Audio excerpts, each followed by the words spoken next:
My stream cut out.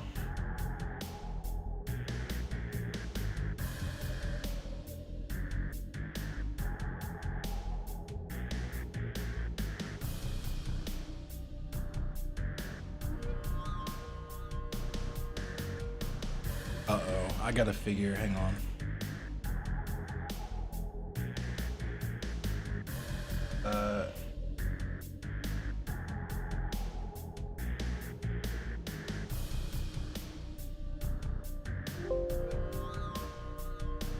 What up, Sean?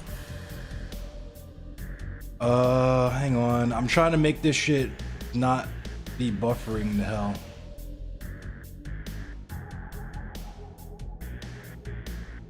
We're back? Okay. Cool. I don't know what's up with my connection.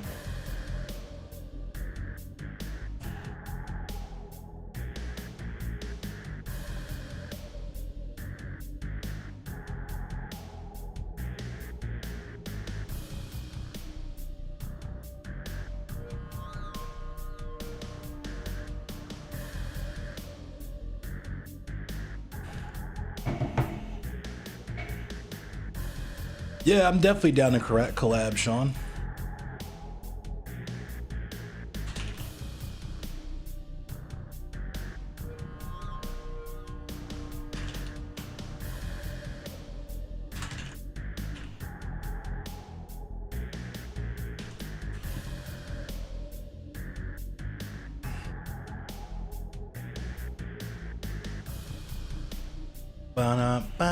Banana.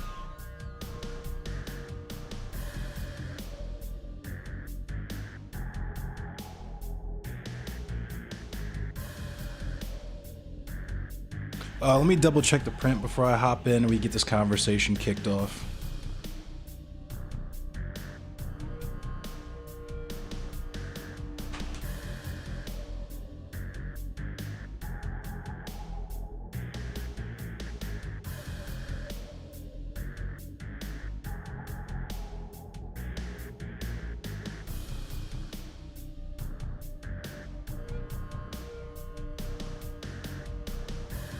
Looking good. Nice first few layers.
Yo, what up, Selassie?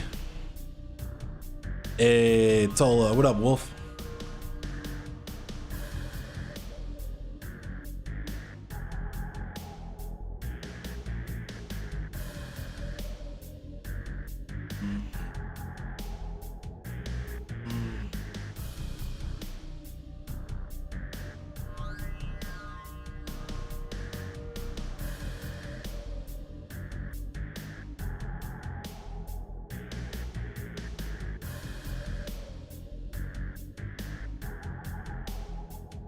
What up, Kevin VA? Hey, we got some YouTube chatters today. Love to see it.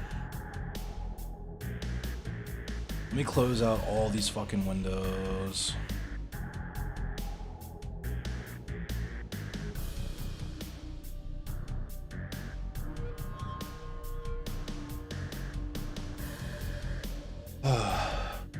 The Be Lurkin' bet. I think we'll probably be chopping this VOD up into YouTube videos, so for anybody watching at home who's like bored and waiting for some shit to happen, don't worry. You won't be missing anything important if you go. You know, I could give a two shits and a fuck about my view count, so.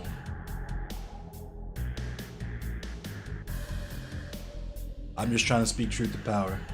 The shirt, thank you. It's obituary design.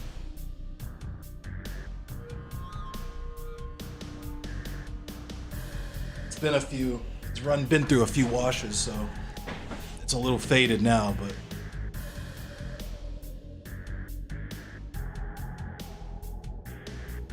that's today's drip. I should have got a haircut today, honestly. I should have woke up and got a haircut, but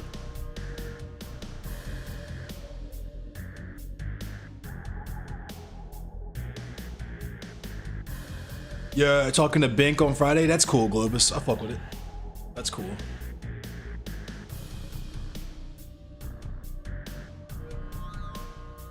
Pyro's in here. What up, Pyro? Twan, what's up, Twan?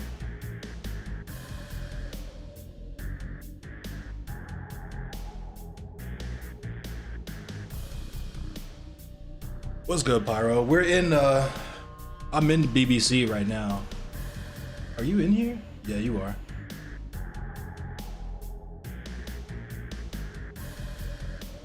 Let me open up the shit I got. Marcus Garvey.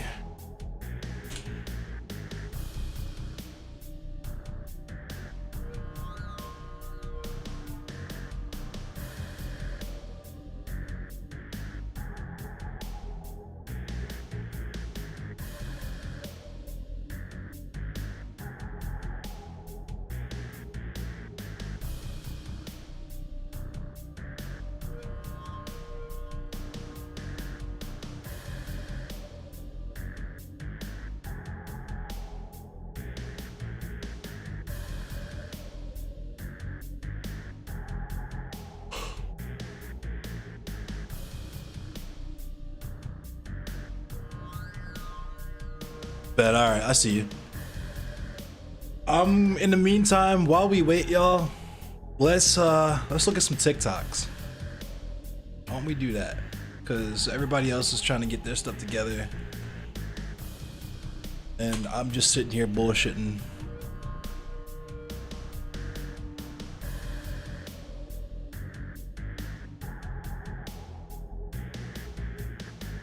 There's a couple TikToks I think are pretty good, and I can show y'all. Actually, you know what? Let's watch my YouTube video, because my YouTube video dropped. Y'all wanna watch this YouTube video that I made? Because I have to go over shit about it anyway.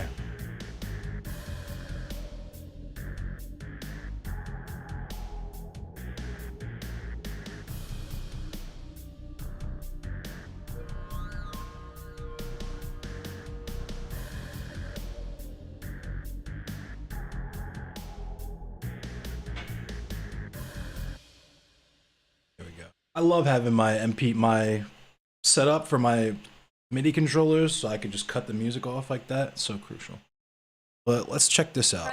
And over on this side, parts of this street are even blocked off just by City Hall. This is coming to us. This is my YouTube video I made. Protests that remain largely peaceful up until late last night. The mayor now calling for calm as the protests continue throughout the country and right here in Baltimore. Guys, there are thousands of people. This group has been slowly moving through the city for the last 2 hours now. And right now we're under I-83. This is somewhat of a bottleneck. This is towards the end, but not quite the end of all of this. Hundreds, possibly thousands of young people have come out for this march. It is a youth-led march. You see the folks who are out here. Many of them are extremely young. Many of them are very young. And perhaps the fact that we are out of college right now and out of high school because of the pandemic, many of these kids are able to be here. So we want to walk you around and show you what is happening right now. So this is on Gay Street. If we continue to walk up here, you see how many folks are here, but I want to show you what's happening. You mentioned this earlier just now in the top of the show. This right here is the on-ramp towards I-83 North. and many of the folks are slowly making their way onto I-83 right now. Initially, we were told that they may link up with other groups at police headquarters, but clearly they've diverged and now they're going in another direction onto I-83. We're not quite sure how police are dealing with this because clearly they will be blocking traffic. Officials are probably blocking traffic ahead or behind so that the protesters aren't walking into any potential danger. But this, for us, is a new development. We had no idea that they would be passing City Hall, passing police headquarters, and heading up here onto I-83 to the ramp. We do not really need the police. Spoiler alert, we do not. So in 2020, we saw unprecedented protests highlighting police brutality with calls from everything from reform to defunding all the way up to abolishing the police. And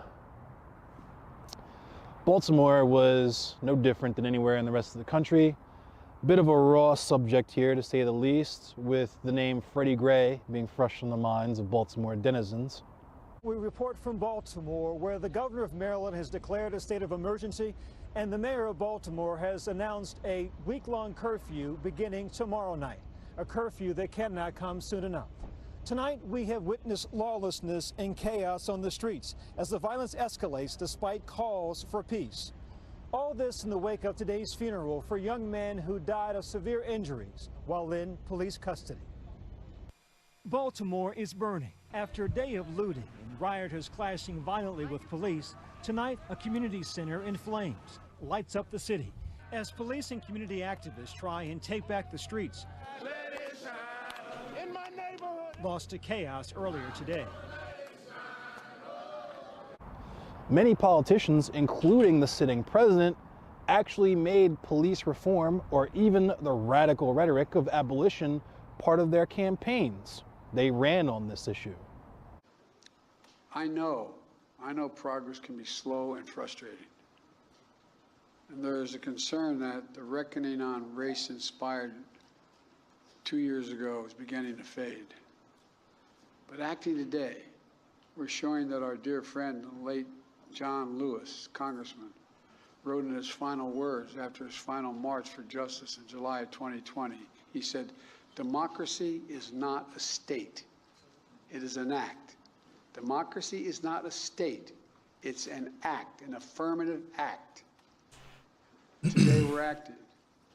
We're showing that speaking out matters, being engaged matters, and that the work of our time, healing the soul of this nation, is ongoing and platitudes, unfinished, platitudes, requires all of platitudes. us never to give up, always to keep the faith. I close with this. Over 2 years now, for over 2 years, we've gotten to know one another and pray with one another, not figuratively, literally. I promised the Floyd family, among others, George's name is not just going to be a hashtag. Your daddy's name. What up, B. More Akuma? For a Yeah. long time. That as a nation, we're going to ensure his legacy and the legacy of so many others remembered today. It's not about their death, but what we do in their memory that matters. The purpose. In just a few moments, I'm going to deliver on that promise when I sign the executive order. And Kamala and I will continue, along with our friends in Congress, to get meaningful police reform legislation to my desk as best we can, as quickly as we can, beyond what we're doing here, affecting states as well. We're about to sign Advancing Executive Accountable Policing and Criminal Justice Practices to Enhance Public Trust and Public Safety. And since I only have one pen, you're all going to get a copy of this. I don't have to do one stroke at a time with each pen.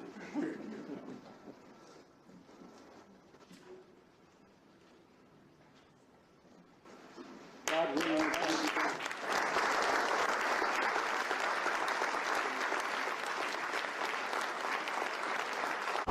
Despite these promises of change from the politicians, we've seen more of the same as police continue to use excessive force and kill innocent people. In fact, in 2022, police killed almost 100 people a month, the the highest number of people killed by police on record. I want to annotate this. Like, I'm gonna go. Right now, the This is the first in the family of series, Donnell obviously. Rochester is protesting outside new Baltimore City State's Attorney's Office, Ivan Bates. We are told that the group of protesters tried to walk inside. They were stopped by security. 18-year-old Rochester was shot and killed by officers in February of last year. Now, the Baltimore State's attorneys at the time chose not to file charges against the two police officers. What do I think about the war in Ukraine? I don't. On this story tonight at 7 o'clock. We were told that the protests and the subsequent government action. As an internationalist, like with an international perspective on things, I deeply feel for the working class and like proletariat members of Ukrainian society, like homeless people, people of color, all those stuff. Those people living in Ukraine, solidarity with them, and I hope that they are able to make it through these difficult times. But like beyond that, I genuinely have zero thoughts about the war in Ukraine. I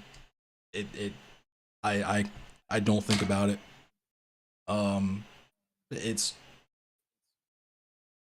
I do know about Donbas, yeah.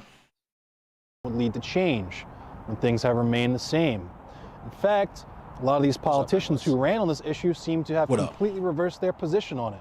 I want to say this as clear as I can. There's no place in this country, no place for endangering the lives of law enforcement. No place. I'm gonna definitely quick because we're watching this my video on my channel, but it's only got like 2 minutes left. I'll be right back. We're told repeatedly that the issue is actually that the police are not capable enough, and that the solution to that problem is even more taxpayer money and even more surveillance and oppressive technologies, when we've seen time and time again what the effects of those measures are. So maybe it's time to rethink the role of police in society. Give all the critiques you want, because this is my first video, first in the series. I'm trying to learn as much as possible. I know I need to fix the audio. The 3 specific notes that I have, I know I need to level out the audio. That's one. And also, me personally, I think I made the intro too long with the news articles, so that's another one. And also, I need to annotate, like all the stuff that I put in the description, nobody opens the description. That stuff has to all be on screen. I'm hoping that as I do more videos, I can link and put like cards on the video that lead to that stuff. But yeah, it's kind of just like a trial run of me seeing. I should also throw out there, we're not talking about Ukraine today. It's Black History Month. We're not doing that. But yeah, my fault. What's up, y'all? It is your fault. Yo. I'm also gonna because I had some Frantz Fanon some quotes I had pulled up that I think are relevant to today's conversation, and honestly are just fucking based that I wanted to. A few of the clips need to be shorter, and yes, some annotations in my critique was going to be take your hands out of your pockets while speaking to the camera. Yeah, it was cold as shit, and that's just me being comfortable because I don't know what to do with my hands, like Ricky Bobby. You know what I mean? So. I'll be just standing there like this if I didn't have them in my pockets, you know what I mean? Yeah, I like the video. I only had the one critique, and I think I already told you, is like the length of the clips. Yeah, that's what. Yeah, this would make a good intro to like an FD level video where it's like, yeah, we just about to sit here and vibe for like an hour or two. Yeah, like, that would have been a really good intro. But for like a 5-minute video. It ended way too early. I was like, yo, we getting into it. Yeah, Emma was about to spit. And then it's like, that's it. Goodbye, folks. Yeah. Shit. I just got Porky Pig, damn it. Yeah. My next one, because my next one's going to be the Tyree Nichols one. So that one's going to be when I go balls deep. You know what I mean? Gotcha. But, niggas just ain't going to turn on your cameras. It's that type of panel. Bet.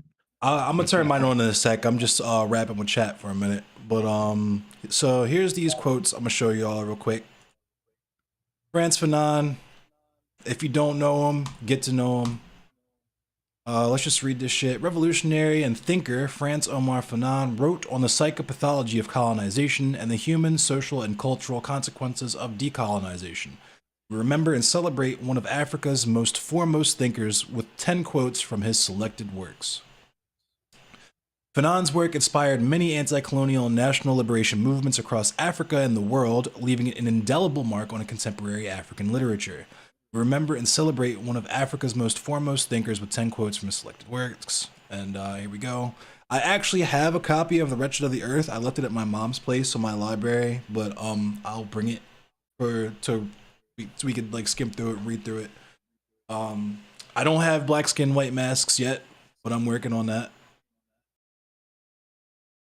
Yeah, edit me shutting off the camera. I've just left that in just as a vibe. Just felt, I don't know, just as a stylistic thing, but just to make it. I was on my FD, you know what I mean? I was on my Dylan Burns shit where I wanted that realism like to be a part of it, I guess. I don't know. You went to a war zone to gain 20 pounds? Nah. Anyway. But all right, let's read these quotes. This is one's from The Wretched of the Earth.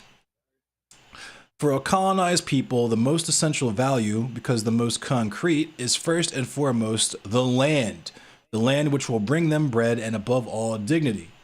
So speaking directly to that land back right there. And the second quote, the oppressed will always believe the worst about themselves. And we see that in the language that people use about things being ghetto, and so on and so forth, that internalized racism, that internalized white supremacy, that internalized colonization. Imperialism leaves behind germs of rot which we must clinically detect and remove from our land, but from our minds as well. This is him talking about decolonizing your mind, you know what I mean? That kill the cop in your head mindset, where it's, you have to truly understand what like imperialism is, ways in which colonized people are made to be colonized, and make sure that you truly eradicate that type of like hierarchy and that mode of thinking from your own personal worldview.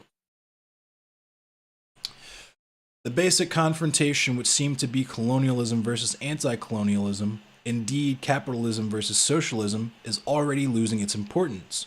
What matters today, the issue which blocks the horizon, is the need for a redistribution of wealth. Humanity will have to address this question no matter how devastating the consequences may be.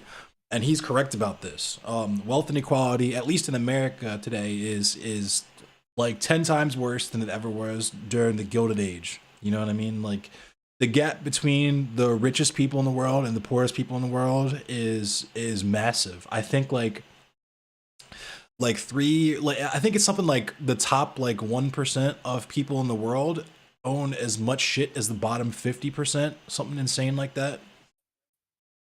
But yeah, each generation must, out of relative obscurity, discover its mission, fulfill it, or betray it in relative opacity. And this is something Bink and I said we were going to talk about towards the end of Black History Month, where we talk about legacy and how we, not us specifically as individuals, but us as in the millennials and the Zoomers, how we are either carrying the torch or pissing on it for Black liberation. Sometimes people hold a core belief that is very strong. When they are presented with evidence that works against that belief, the new evidence cannot be accepted. It would create a feeling that is extremely uncomfortable called cognitive dissonance. And because it is so important to protect the core belief, they will rationalize, ignore, and even deny anything that doesn't fit in with that core belief. And that's from Black Skin, White Masks. And I would also add into that the thing that makes people able to do that, right, is a power structure, right? I could believe that there's only 2 genders all day, even though that's bullshit. The power structure that exists in America right now with the the transphobic legislation and so on and so forth is a power structure that reinforces that belief. No matter how strong the cognitive dissonance becomes, I can always lean back on that power structure. This is why you see people who are, air quotes, reformed fasci or reformed right-wingers or whatever, who will out of nowhere have specific takes that seem to betray their claim to reform. It's because when they say that they are now leftists or whatever, it's not because that they have a particular change of mindset or worldview that is a change to their core beliefs, because a lot of these people are still heavily invested in capitalism, heavily invested in American exceptionalism or Western exceptionalism, what have you. It's because they're just trying to join a club. They're trying to appeal to people they perceive as members of that club so that they can ingratiate themselves to the people in that club and build their own personal cult of personality.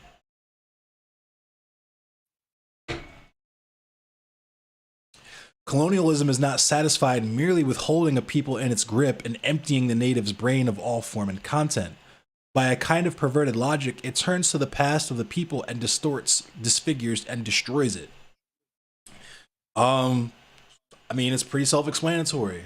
It's not enough for people who colonize to just, commit genocide and so on and so forth. They gotta actually completely fucking destroy the history of the people that they colonize. A government or a party gets the people it deserves, and sooner or later a people gets the government it deserves.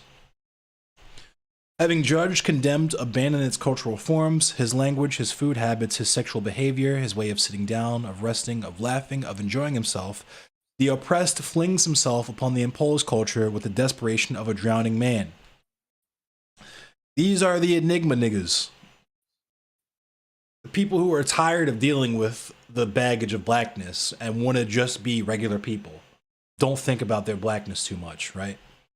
We're not going to name no names, but the colonizers elevated above his jungle status in proportion to his adoption of the mother country's cultural standards. And there we have it, exactly what we were just talking about.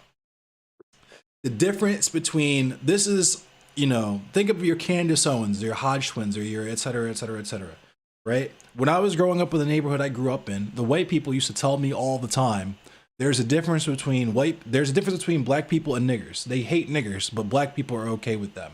And would tell me I'm not really black, or I'm an Oreo, or I'm whatever, type of thing. And invariably, when you ask them how that distinction is made, always the conclusion that you can come to invariably is that the difference between those two categories is their proximity or distance from whiteness. So, yeah.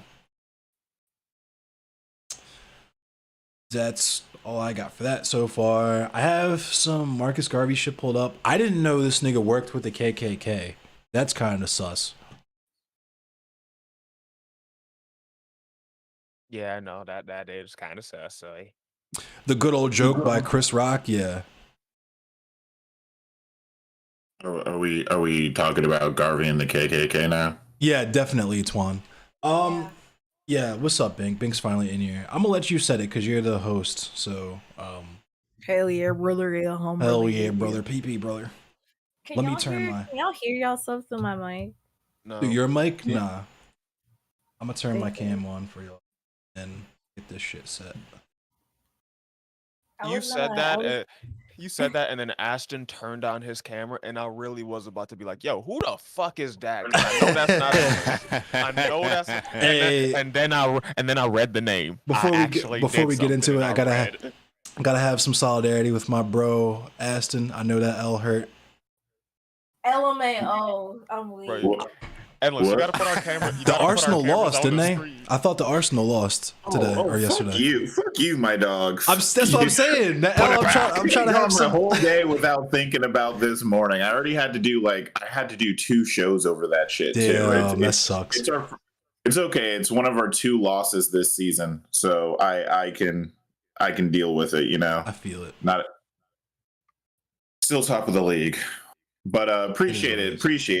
I thought I was going to escape more talking about that today, but Speaking of solidarity, when are we getting together and finishing that Wing Zero gunplay? I actually got 2. I have to decide. Cause hold on, I actually got them sitting right behind me. It's not even a Wing Zero, it's straight Wing, the OG Wing, RG Wing. I got the RG Wing. Yeah, it's a RG Wing, and I got the RG God Gundam from G Gundam, the actual like niggerish Gundam. I was about to ask about that because you put that on the stream a brick ago, and then you stopped talking about it. Yeah. I just, I had took my little break from streaming, and had some stuff that I had to settle with my job, and just low key had to log off, touch grass, and get my mind right. You know what I mean? Yeah, being around like white thoughts untamed all the time. It hurts. The psychic damage. I had to recover from the psychic damage because I was hurting myself in my own confusion. I had to chill out. Bruh. That's how I feel about college. Holy shit. Yeah. Anyway. Okay. All right. Yeah, no, I feel Bink. I'm going to tell you this now. I'm sure you already know, but the more educated you get, the worse it will be. Yeah, and that relates to this conversation we're about to have about Garvey too, right? Because I spent my years in college. I was taught history and history of socialism and history of imperialism, and magically for some reason Garvey just did not have a large chapter. I wonder why that was. Yeah. I wonder why they never taught us about Fred Hampton. Weird. Yeah, I just hit up my teacher see if he trying to hop on, but he probably not going to because it's late as fuck. I feel it.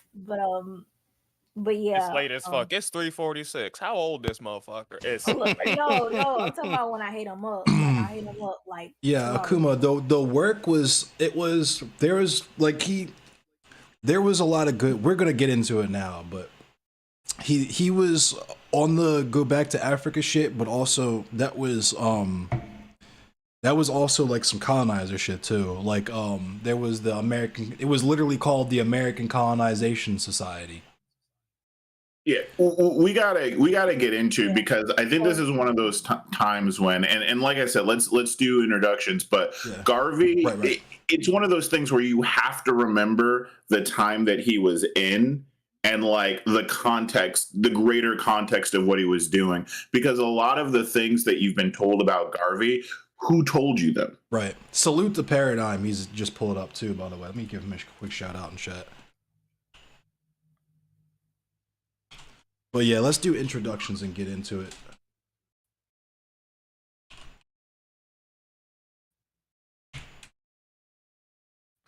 Okay, I just had to remind my folks what's going on. LMAO. Okay. All right. Hello, y'all. I am the Harriet Tubman was more of a father than your father, more of a man your father would ever be. True. I'm sorry, I just had to, because that was ether. Well, go ahead. All right, so hello y'all. I am the host, Bink of the Princess. Yes, I am the holy I don't even know what the fuck I'm doing. Holy shit. I'm the holy panel starter of this chapter of Black History Month.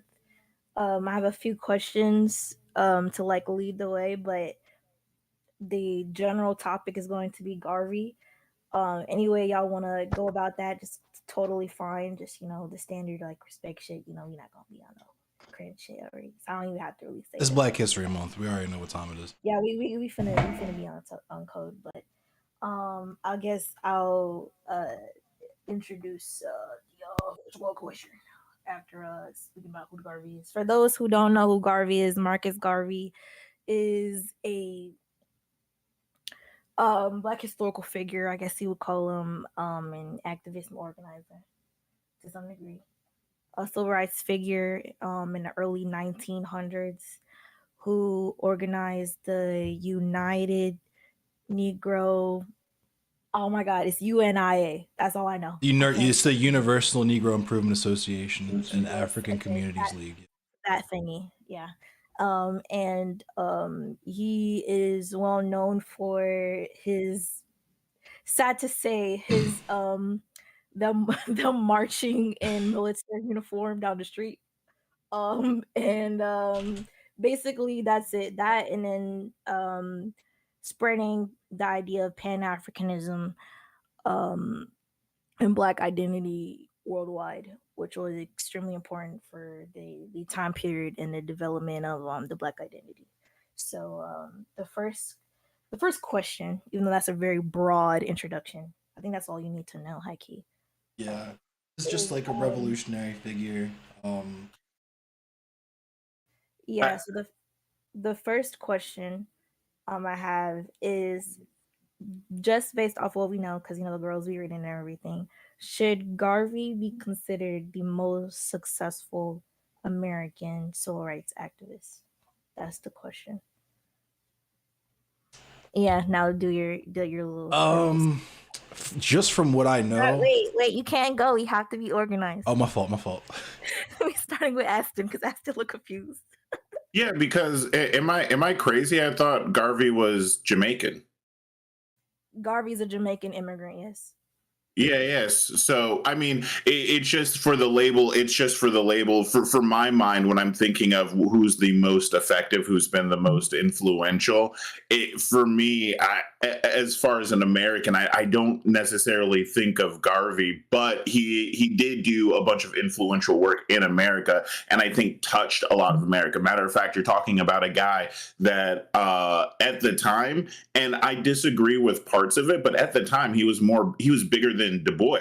Remember, him and Du Bois went head to head, and it was Garvey who was actually seen as the spiritual leader of Black folk, for the sake of for lack of a better word, the Black diaspora at that time, and that's incredibly powerful. So, is he the most effective of all time? I don't know, but probably. If you want to, like, I don't like to make another hierarchy anyway. Let's not create more hierarchies here, right? He's probably one of the most influential and effective ever. I don't know where I'd rank him though. Yeah, that's pretty much where I would go with it. Is maybe one of the most prolific for sure, but in terms of most effective, I always think of the Panthers just because their programs actually got co-opted by the federal government and colonized. You know what I mean? Whereas there was the kind of the simultaneous or the previous movement to the pack us up on a boat and send us back to Africa movement, the American Colonization Society.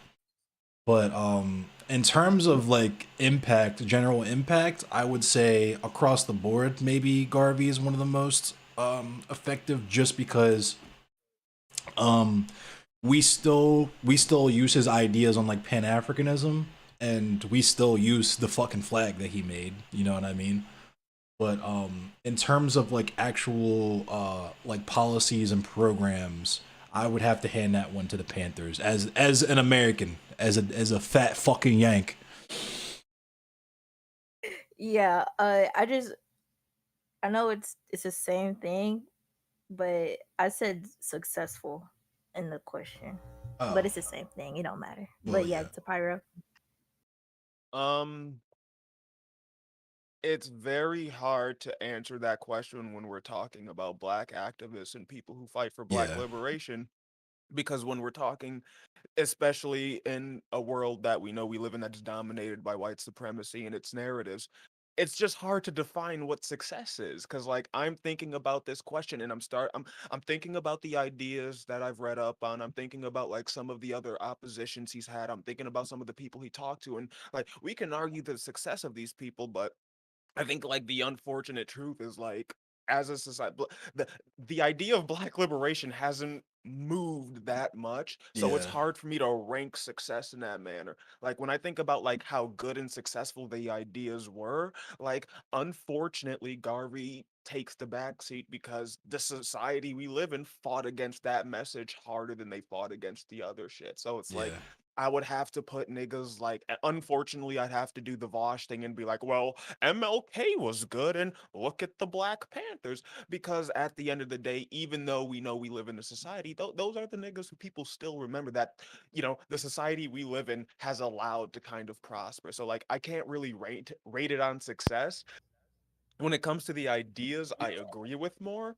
I agree with a lot of what Garvey says until you start getting into like the race separation bit and shit like that. But then like there's still bits and pieces that I'm like, yo, I wish other movements would have taken into their movements to like build a better block for niggas today. The militancy. Like Aston said, like when we look at these people and what they were fighting for, we kind of have to take into the context of like how they had to live. Yeah. I don't have to live in a world where sitting on this panel and like broadcasting it to niggas like that might bring a lynch mob to my house. Right. These niggas did, like, so like they had to watch their actions. There were ways that work now for us in being militant that might not necessarily have worked well to the effects of what Garvey was trying to do. And like that's some of the shit we have to analyze. And like that's something that's really important to this question, because it's like, whose judgment do we base it off of? Do we base it off of our judgment, 21st century 3D printers, shit like that? Or we base it off these motherfuckers' perspective, where it's like, yo, the lynch mobs could come for me right now and the law won't do anything. If that happens to any of us, What you mean? The lynch mob was the law. yeah, right? Like the lynch mob was the law. So like for me, it's kind of hard, but like I'd put him in the middle. Like his ideas have proliferated some of like what we do today, but like in the realms of success, they're just not seen as viable by the society at large. So regardless of what us niggas think, we don't run society. All right, now it's to Maudi. Yeah, I'm pretty much with everyone else on this one. It's hard to rank as far as success goes. It's hard to rank who the most successful is when it comes to Black liberation, because not only are there so many, you know, there's different names that you could think of, but at the same time, people think of Black liberation differently. So yeah, like there are people who would rank Garvey as the most successful, but then you know you have Endless who gives that title to the Panthers. So like there's kind of a point of contention that you know you have to deal with at that point. Yo, what up, Globus? Yeah, but so yeah. Can I jump in? Go for it. Go ahead. Yeah, for sure. I just wanted to say that it's supposed to be like a thought-provoking question. It's not supposed to be an easy question. That's why it's like that. But yeah, right. go ahead. And that's why I want to jump in, because I think that what would help here is like, let's talk about Garvey, his successes. What was he? What did he bring, you know, to the game? And then that might help us maybe like come to a better consensus. Can I ask what to do one thing before we do that? Sure. Because like we'll run into the same roadblock. What are we defining as success here? Yeah, because that's very. Are we defining success as like the longevity of like the ideas and how they've evolved, or are we defining success as like the nigga just had a good idea? It gets weird. I define success. It's the way that I was defining it is like not just how. Like I was defining it by efficacy, you know what I mean? In terms of what shit do we still have that we still use because it was just that dope. And that's why I gotta say the Panthers, because fucking, you know, we like the breakfast program was so fucking fire that the government colonized it. And wait. But you got to remember, because I wanted to say this back when you said that, the government created the FBI to fuck with Garvey. Yeah. Oh, like, yeah. They colonized his shit. Like, remember, they've got a statue to Garvey over in Ethiopia right now. Garvey was one of the biggest guys speaking out over the, what was it? When Italy invaded, I forget the name of that war. So like Garvey and his Pan-African ideas are actually like when we talk about colonization, literally fought against colonizers. Oh, no doubt. Literally from the birth of the Pan-African movement, what's often, and this is what I was talking about when I said what's omitted in college, they don't bring up how involved the Pan-African movement and the Pan-African groups are in decolonization in Africa, because they are essential. And you don't hear that story, right? Oh yeah.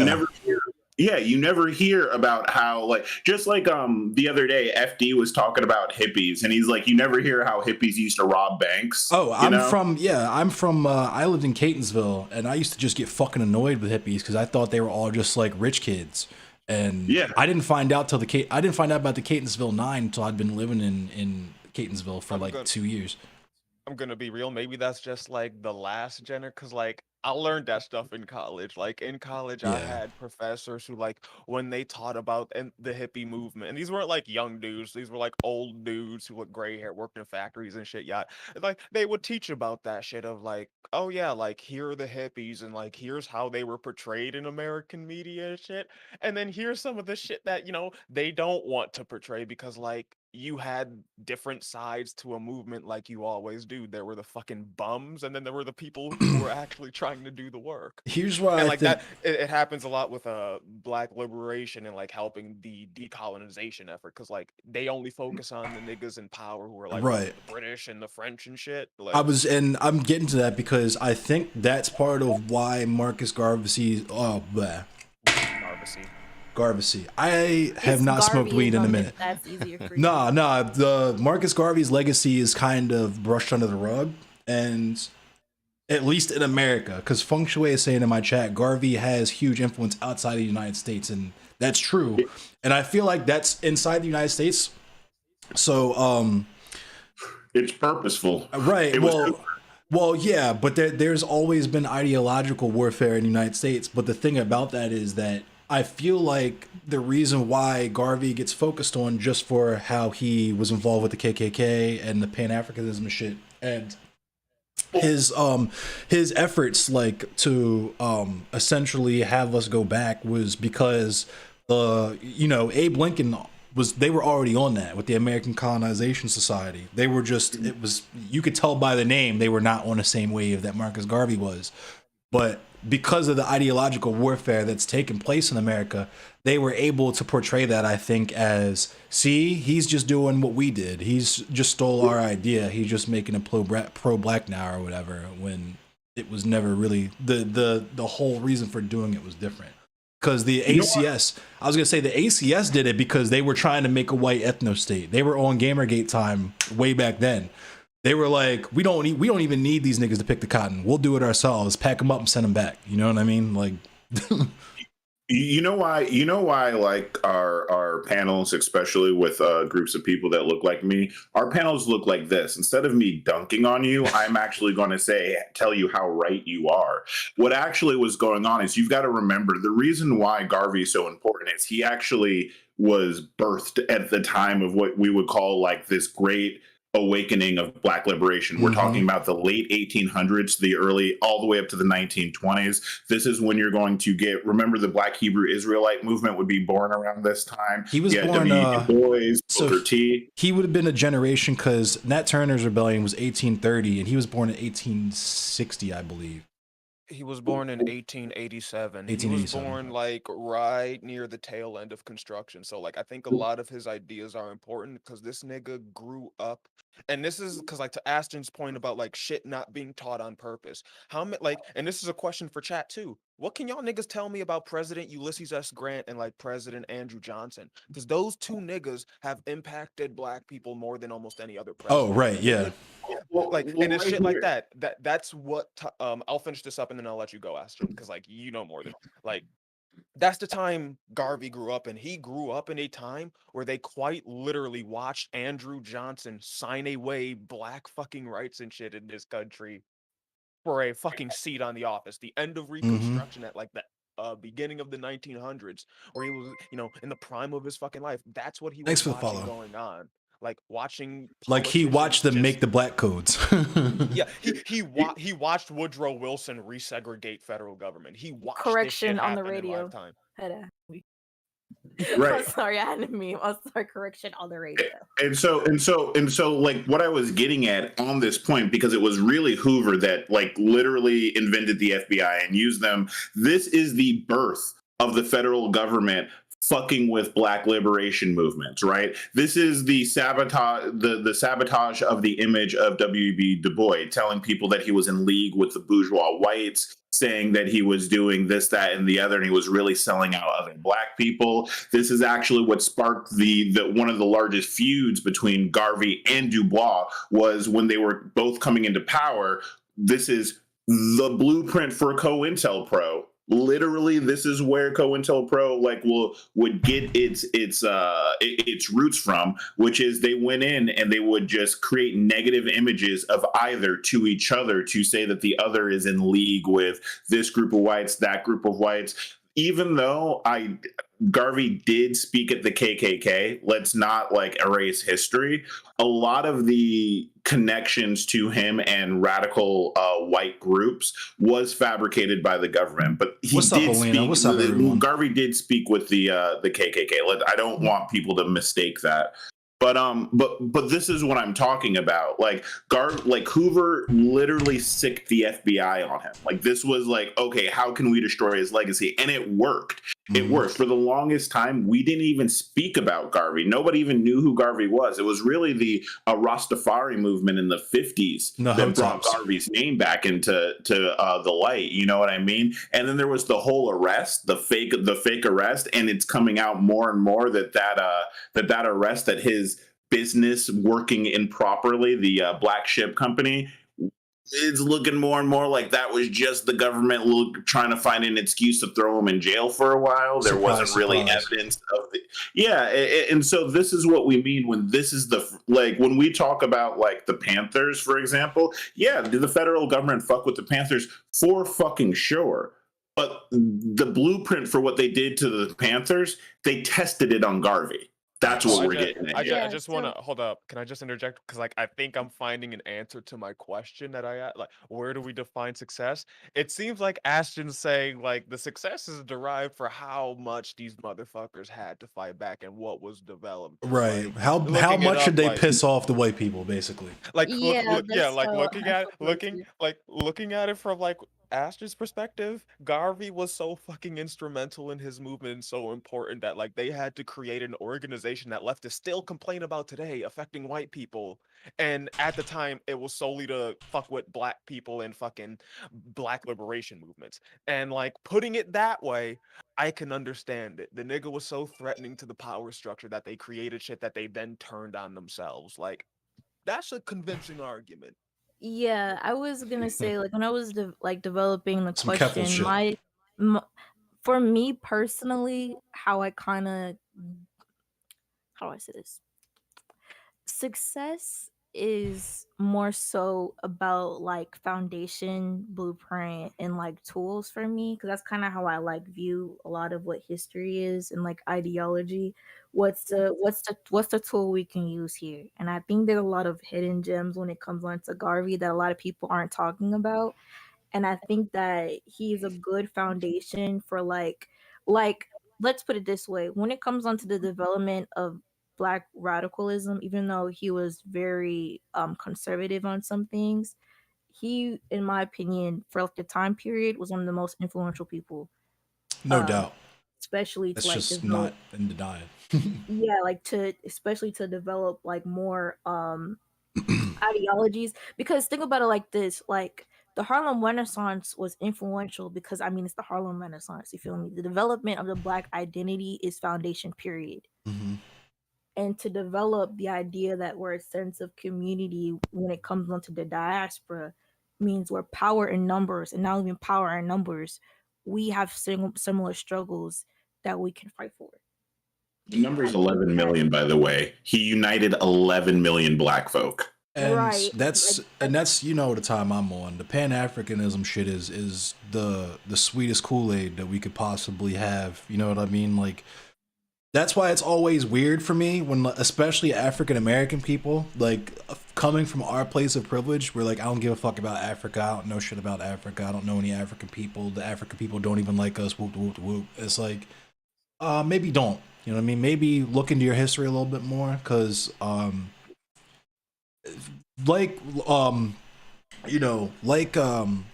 Pyro was saying, the separatist shit's maybe not the wave in terms of active fuck white people, fuck any other people besides Black people type shit, but in terms of solidarity, building a foundation that's for us, by us, and is just us establishing our own sovereignty and saying, you know what, fuck the colonizers, fuck all this shit, we're gonna do our thing and build our shit.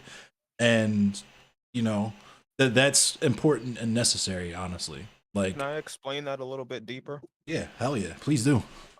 Yeah, okay, because like this is the time I'm on, and I know it's going to offend a lot of people. Um, I don't believe the path forward to Black liberation, the things we seek. I don't think we can't look towards the past. We don't have that privilege because we live in a system, like Ashton just pointed out, where congratulations, some of the most heinous organizations that we deal with today have been created in part to crush Black liberation and shit. So to sit here and think that in the 21st century that these organizations, these methods of suppressing these revolutionist ways of thought, yeah, they've evolved alongside with our thought. And unfortunately, from what I'm seeing and just observing in the general online space, our thought has evolved slower.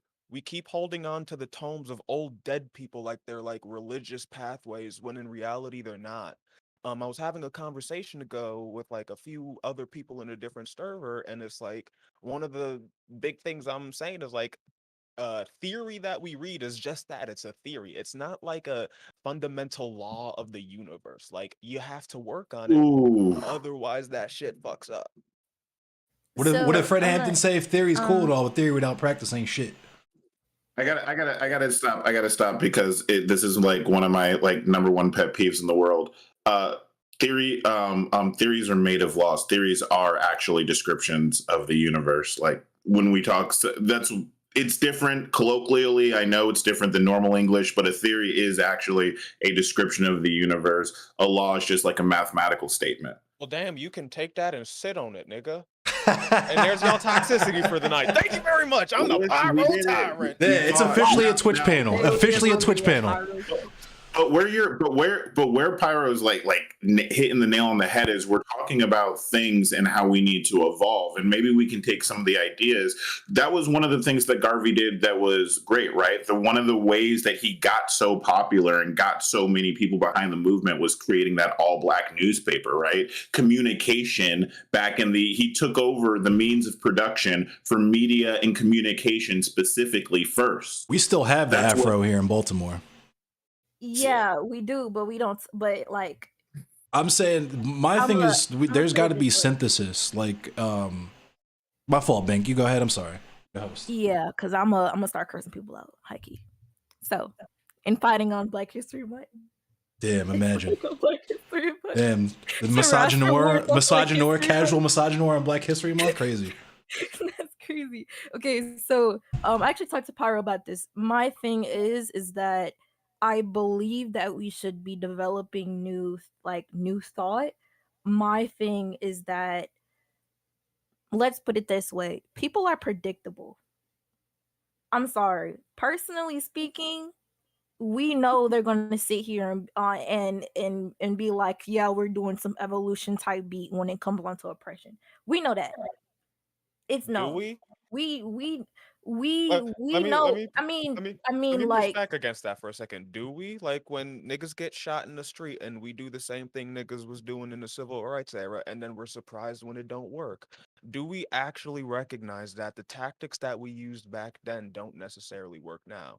No, I'm not saying that. Oh, go ahead. I'm saying like, okay, so say it's like, am I ear raping? No, you're good. My fucking screen's fucking up. You go ahead. I can hear you perfectly. Okay, so what I'm saying is that, okay, let's put it this way. We tend, generally speaking, like, I agree with you. We look at old people and be like, yeah, this is the way, da da da da. What I'm saying is that when I look at history, and this is how I kind of feel like we should be doing it, we look back to see the hidden gems, like as I said with Garvey, right? Yeah. But what we do is we move accordingly. Like, what people don't understand is that, let's put an example. I'm not trying to be toxic towards the girlies or nothing, anything like that. So please, what I'm like, when we're talking about the whole like trans genocide discourse, whatever the case may be, we knew, right? We knew they've done that before. What up, Ruhan? Literally do a pattern. It's quite literally 4K pattern. What's the first thing that they bring up? The woman. If they don't bring up the woman, they bring up the child. They don't bring up the child, they bring up assault. They don't bring up assault, they bring up murder. Like, we know they go in a pattern. They do that.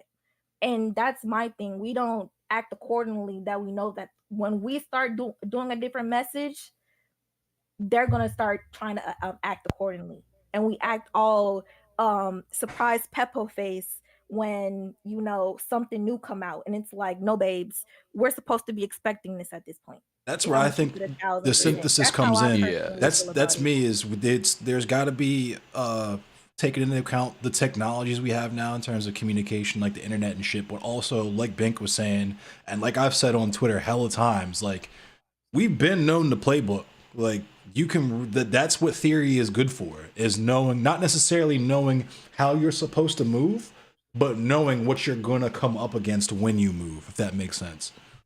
Yeah, Yeah, like the and white liberal literally just moved. Like we know, like the white liberal that MLK was talking about, we literally see the evolution of that in 4K, and nobody like bats an eye because we know exactly what we're talking about. Like that's we have to know the problem, and we have to know how the problem is going to move, and we know that. It's just that nobody wants to dig that deep into it because it's not, in my opinion, that's kind of where people kind of get lazy, in my opinion.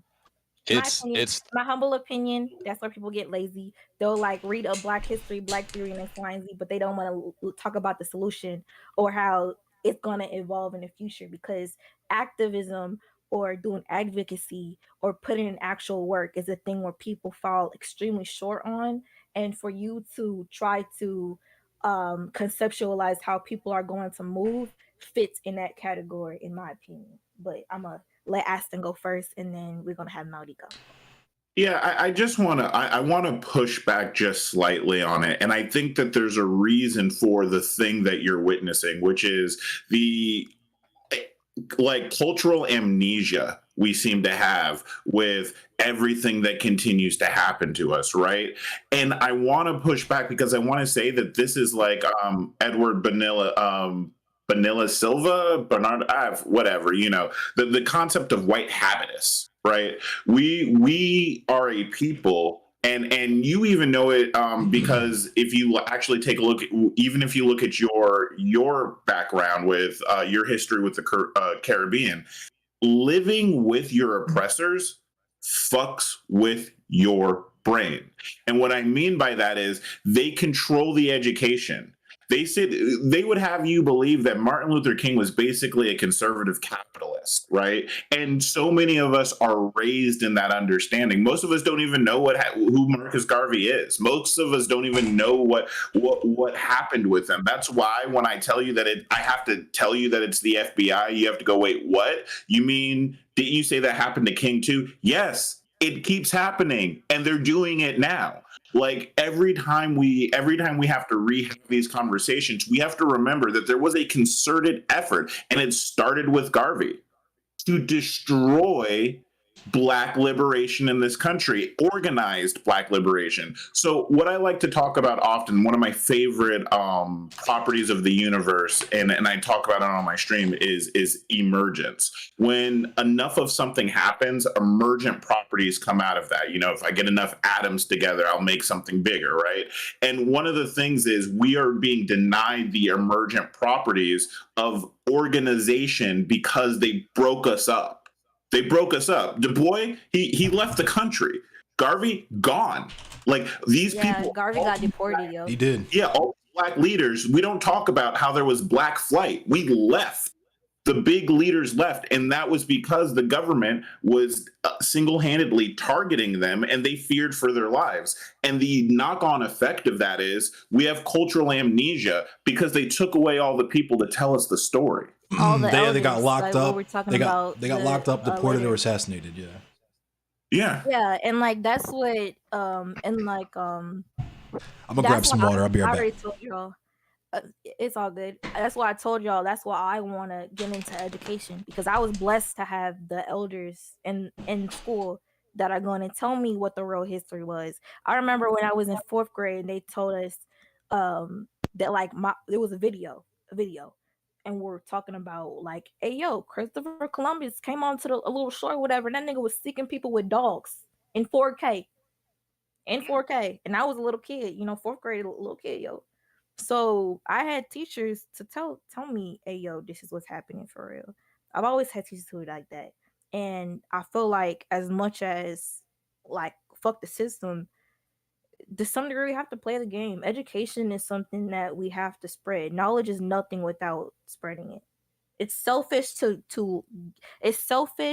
acquire knowledge and not spread it. And that's why it's interesting that you say that, because one of Garvey's longest living legacies is the Black libraries, because that was the point. And that's why, again, we talk about, like, it does suck that we don't update these tactics to what's going on. It's because we have to keep rediscovering them again and again and again, and that's holding us back, because we do need to evolve. We have been hitting this thing with the same stick for far too long. And I mean, I know people in here have an idea of a diversity of tactics, but the reality is, if I go out to the hood, even in my own neighborhood, nobody knows what the fuck I'm talking about. So it's like, we got to get on that time. Like, and it's funny because whenever I talk to us, we know, but we don't know. You know what I mean? Like we know that there's something up. We know that there's a game being played. We know that it's really weird, the stories we're getting told. And I remember that's actually what got me with Garvey. Was all I ever heard was he was a bad businessman. He was a bad businessman, and he was holding Black people back, right? And that he thought that, and he was a Black supremacist, right? He was a fantastic business person. He created one of the largest companies in the world at the time. And then on top of that, all Black, by the way. And then on top of that, he wasn't a Black supremacist. He was a separatist. He just wanted to get he believed that we needed to be in control of whole structures. So, and I don't agree with him here. Black capitalism will not save us. Capitalism is not the answer. Bigger, just Black capitalism, that's not going to do us. That's not going to free us. That's not going to liberate us. We already got Black billionaires. Yeah, we got Black billionaires. They ain't doing shit. All right. Unless you already know my stance on this. And you know mine. So let's twin a little harder. But go ahead.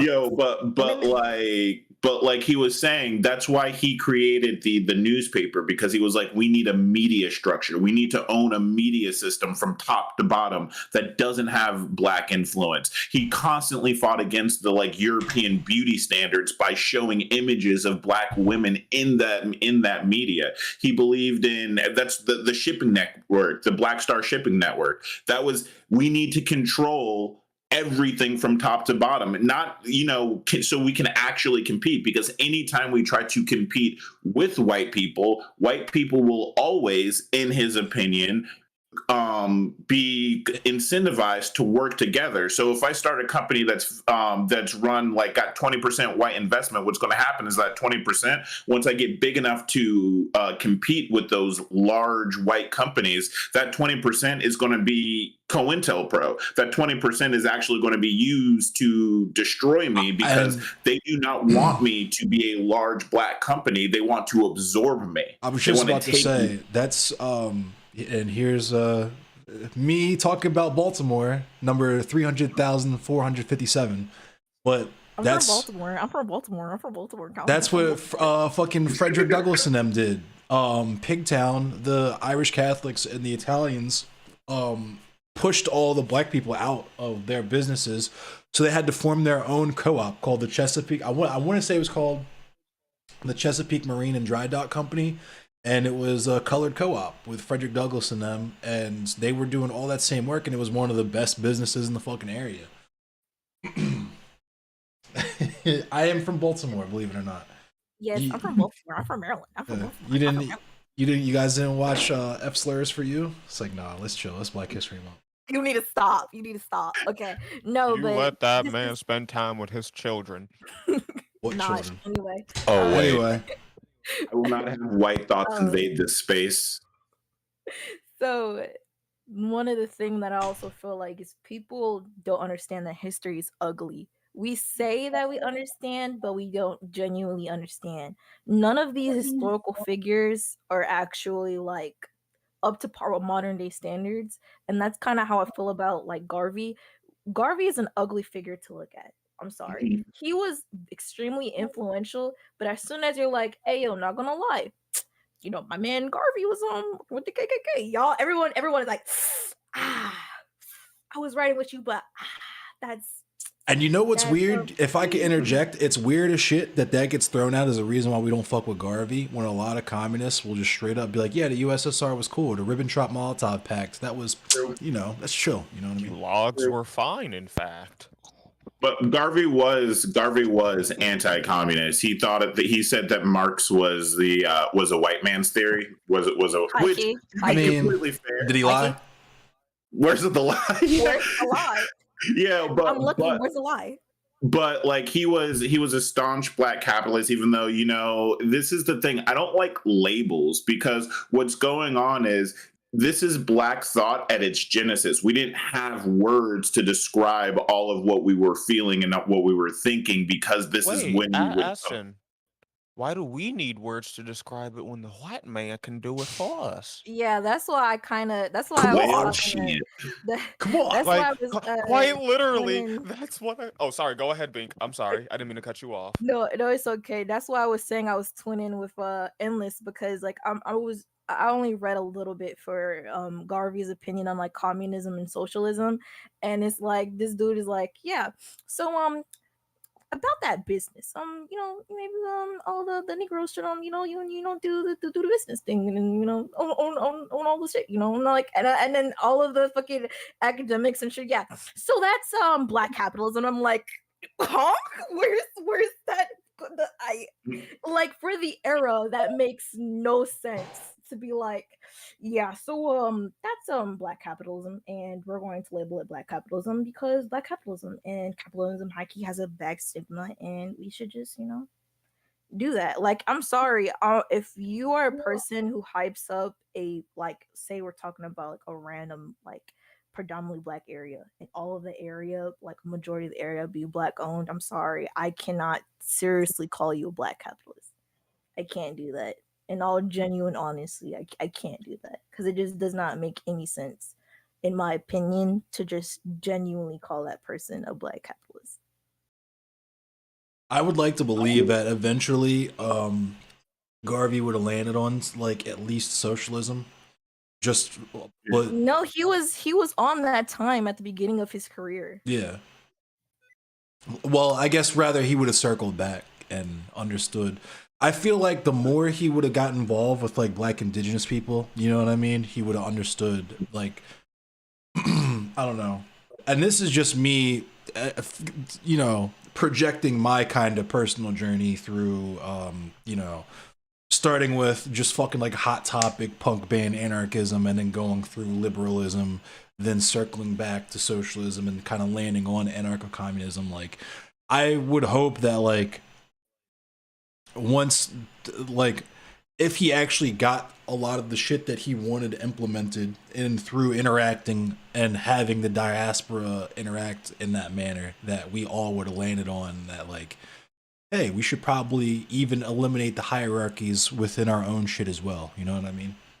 Well, that's where it gets to the like product of your time stuff, right? Because I think, again, his understanding of, I don't think that Garvey was, first of all, he was born to illiterate parents and in a place that had an insanely high level of illiteracy, and he rose to education, and he was very much a lot self-taught. So he did travel through Europe to kind of get some ideas, but that doesn't mean, like, again, I don't think he had words for everything. I think you're right. If he's presented with these ideas, I think that he kind of leans on them. But what he did see was the unfair practices through that Black people, especially colonized people in Africa, were subjected to, the poor dealings that we got.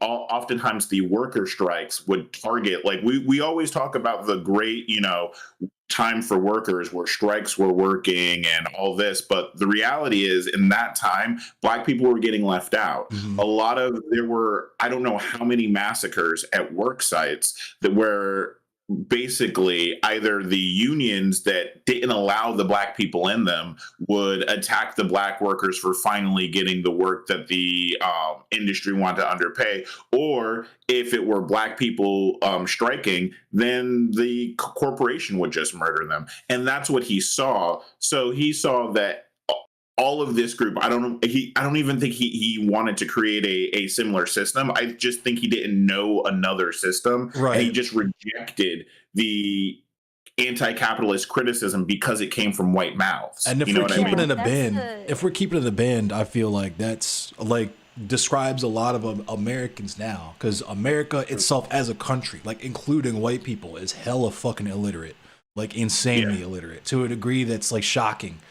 And that also includes like the fact that we're even doing this panel in the first place is like niggas don't know their history, right? We're gonna get to Carter G. Woodson, but like this is little known shit that you have to dig and dig and dig and dig and dig, and even while you're digging, you're on your fucking own, right?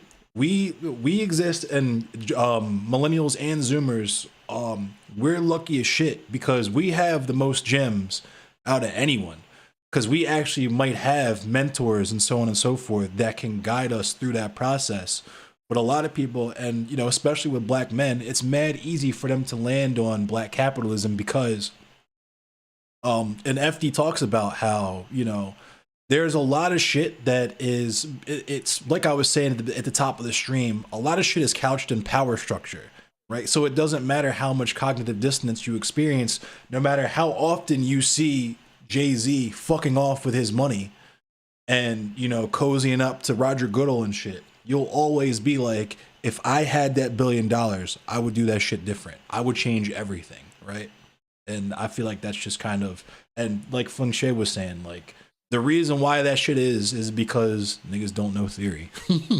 Yeah, and like that's why, like, and also Essen, I wasn't trying to be mean or anything talking about the black capitalism thing. It was just because I was reading the little thingy. I'll send it to you after the panel. But basically, the issue I have with a lot of the critiques with Garvey is that a lot of people are not intersectional when it comes on to his view of things, and understanding that honestly he was a one-trick pony. And a lot of people are one-trick ponies when it comes on to politics. So a lot of people are one-issue Andes. Single issue voters, yep. Yeah, they're one-issue voters, and that's exactly how I kind of view Garvey. Garvey whole thing was, hey, yo, you doing the racism? Okay, I'm cutting you off. That's it. It doesn't matter what your ideology was. If you were doing racism, because he was a dark-skinned man. Right. You doing the thing, and he had a black wife, which is something we need to talk about because his second wife was the most influential person in his whole entire life, who actually put him in politics in the first place. But that was his whole thing. You feel me? His whole thing was, hey, yo, you doing the racism? Okay, I'm cutting you off. And 1,000%, which is something that people do not like to talk about, is that there was extreme racism in communism and socialism in the early 1900s. Oh yeah. 1900s? You mean 2020? Yes, I mean all the time. Yeah, all time. Yeah. Hey, don't shit on Ross publicly like that. He's just trying to save his city. You know what I mean? Listen, and that's the thing I think people don't recognize a lot. And when we say this stuff, what we're really getting at is just because you believe in universal health care doesn't mean that you suddenly have dropped all that anti-black bias that you've built up, you know, growing up in a white supremacist society. What was I just saying earlier, yo? That because we were talking about. Right? I mean, yes. I mean, always, yeah. But I figured I'm not, you know. No names. We were talking about someone who was talking about how they spent it's a we'll put it this way, very, very prominent Marxist-Leninist now, who talked about how their formative years were spent as what you would consider fascist. And for me, you know, I say all the time, people treat this shit like it's a club you join. Right? Motherfuckers read a little, like they maybe even read theory, and they think that knee jerk, that visceral reaction to move to the other side of the elevator or roll your windows up and lock your doors, that just goes away overnight because you read Das Kapital. You know what I mean? Yeah. There can definitely be a whites only sign or a no colored sign hanging on the high speed rail. Put it that way. Yes, and that's why I've been saying this since of late. For the girls who know, I just kept quoting what's my boy? Fuck, I forgot his name. I feel so stupid for not quoting. I keep bringing up this quote, but basically, my boy talked to fucking. I might My know it boy if you say it. Dr. Candace Owens. I forgot what his fucking name is. Holy shit. Cornel West. There you go. Cornel Cornel West, yeah. talked to Candace Owens. And Candace Owens will about the left. And he was like, hold up, wait, stop. Let's correct the record. You are not a leftist if you are not anti-capitalist, anti-fascist, anti-colonialist, and intersectional. Period. Like if you are not all of those things, then you are not you're just a progressive that's trying to be a leftist when you're not. You're a rad lib. Yeah, you're a rad lib, and that's the vocabulary I'm gonna keep using because I think people are very much trying to be in the club and acting like, well, I'm wearing the t-shirt, so I'm in the club, and it's like, babes, you do not have any of the ideology whatsoever.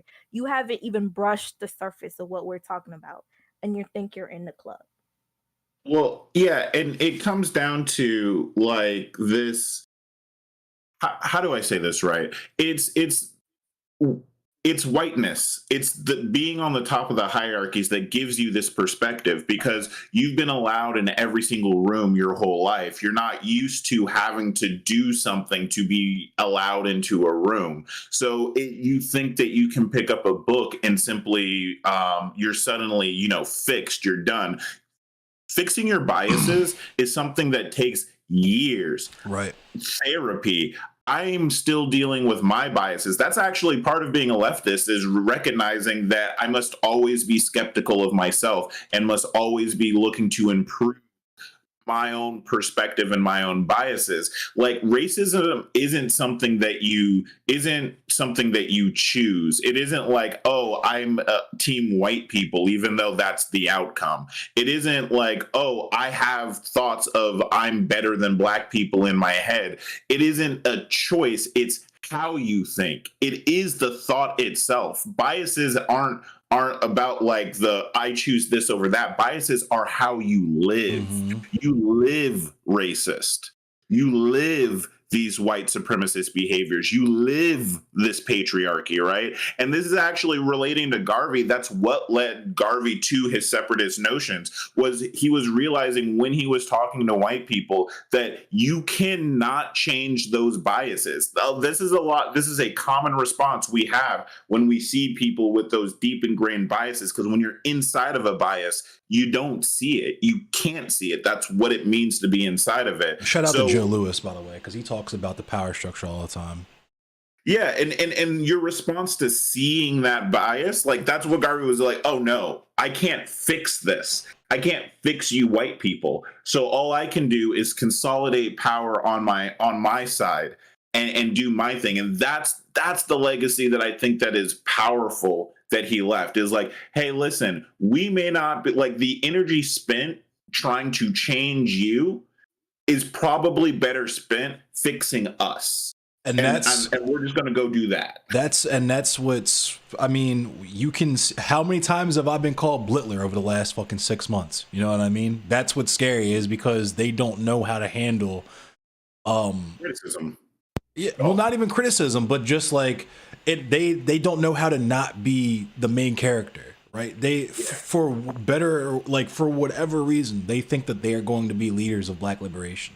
So when we say, nah, we don't need you, they're on C-Lab 2021 time, right? You're gonna hunt us for sport?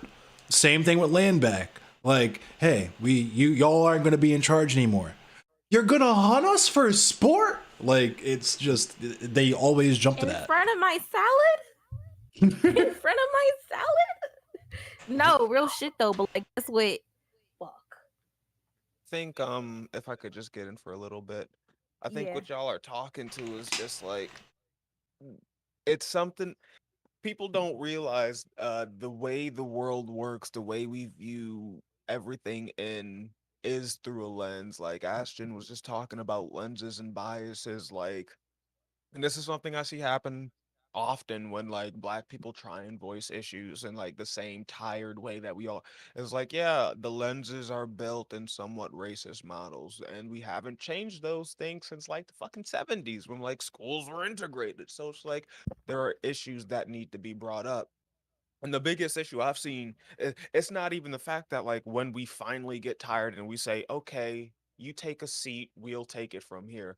The biggest thing I've seen, and this is from like all sides, is like the inability to think of a better world. Like it happens with Mm-hmm. socialists, it happens with communists, it happens with leftists. We already know what the fucking fascists are on because they've drunk the Kool-Aid and they've gone fucking rabid with the shit. Right.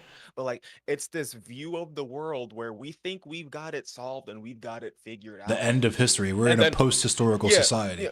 yeah. And then like when niggas try and tell you, no, not necessarily, try and conceptual, there's just an inability to. I see this when it happens with defund the police or like abolish the police. There's just an inability to conceptualize a world without this paramilitary organization that we call police, that Right. we call law enforcement. When in reality, everyone that's on the game knows that all that means is, yo, we want to get rid of this paramilitary force and replace it with a law enforcement system that's more community based. Right. Like that's not that fucking hard. Because we That's gotta waste literally not time. that We gotta hard. waste time twice, and this is why Garvey was on what he was on. This is why Fanon was on what he was on. We gotta waste time twice, right? Because we gotta explain that concept to them, right? That when we say this, we actually mean this. That's number one, and then after the fact, we have to say that you forcing me to say something in terms that coddle your fifis is literally fucking white supremacy. So we got to waste time twice doing that as well. You know what I mean? So And then we have to educate the Negroes to make sure that they know what the fuck that they're talking about and not being dickheads in 4K. Right. Yeah, because if you ask somebody born today, they think woke is something that came around in 2016 when we've been using the term woke since the 1920s. Right. But because we don't have that education piece, I can talk to a young guy that looks like me and he has no idea, and he's been fed this history. Now, what I want to kind of jive with, and sorry, the high sets in. I'm on a tolerance break right now, so I'm feeling good. Right. It's frustrating because it's like we're not self-aware.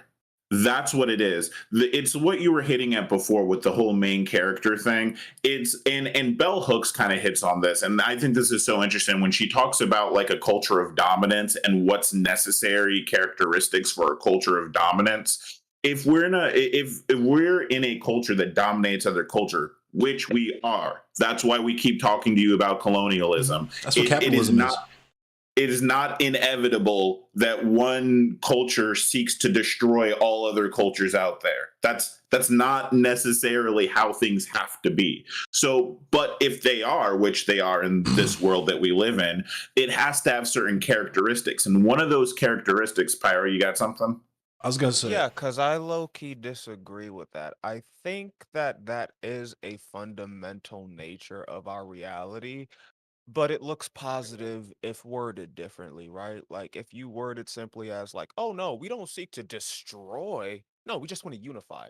Or because I read this book Sapiens by what the ever the fuck this European nigga's ass name was, and it's like understanding it's written by a European, take it with a grain of salt. Like they have a weird view on shit, but like you put it in that aspect and like take into account that like we're the only human species on the planet and shit. Like, yeah, there seems to be the thing where it's like our unification is fucking sloppy and violent as shit. It's just it's sloppy and violent as shit, and it does in part destroy shit. But I think people disagree with that because of the way it's worded. I said I disagreed with it earlier. I meant to say I think people disagree with it. My bad. I was just about to say, yeah, because I phrased that so fucking wrong. Yeah, I was gonna say, first of all, nigga, why are your hands so dirty, nigga? What is wrong? All right. Second of all, if you saw an elephant juggling in a circus, would you assume that juggling was in an elephant's nature? You know what I mean? That was a quote that I read recently that I thought was dope.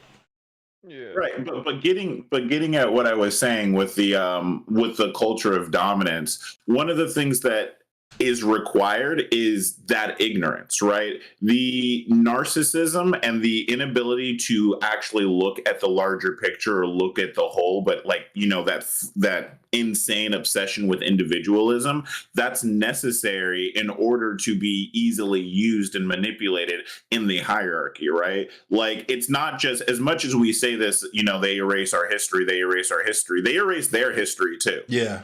And there's a really obvious knock-on effect to that, right? Like, we've seen it all over the world. Like, America can't figure out why the fuck everyone hates us. Yeah, have you ever read any of their history books? There's this huge section where America came in and did blank, right? But it's not in ours. So even they like don't understand like why other white people don't like them, for example. Yeah, and that's necessary to perpetuate the system, to perpetuate this culture everywhere, and to blindly eradicate. Because if I stop being a narcissist, if I stop looking at myself, if I start looking at others and having empathy, well, fuck, I'll stop wanting to destroy them.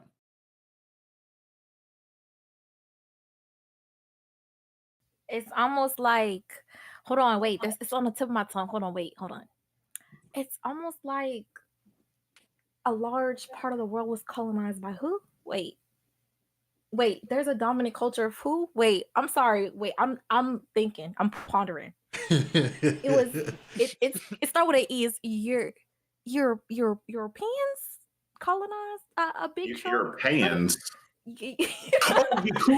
Jacobians. Okay, got you. I know who we're talking about now. Yeah. Those folk, the people, them.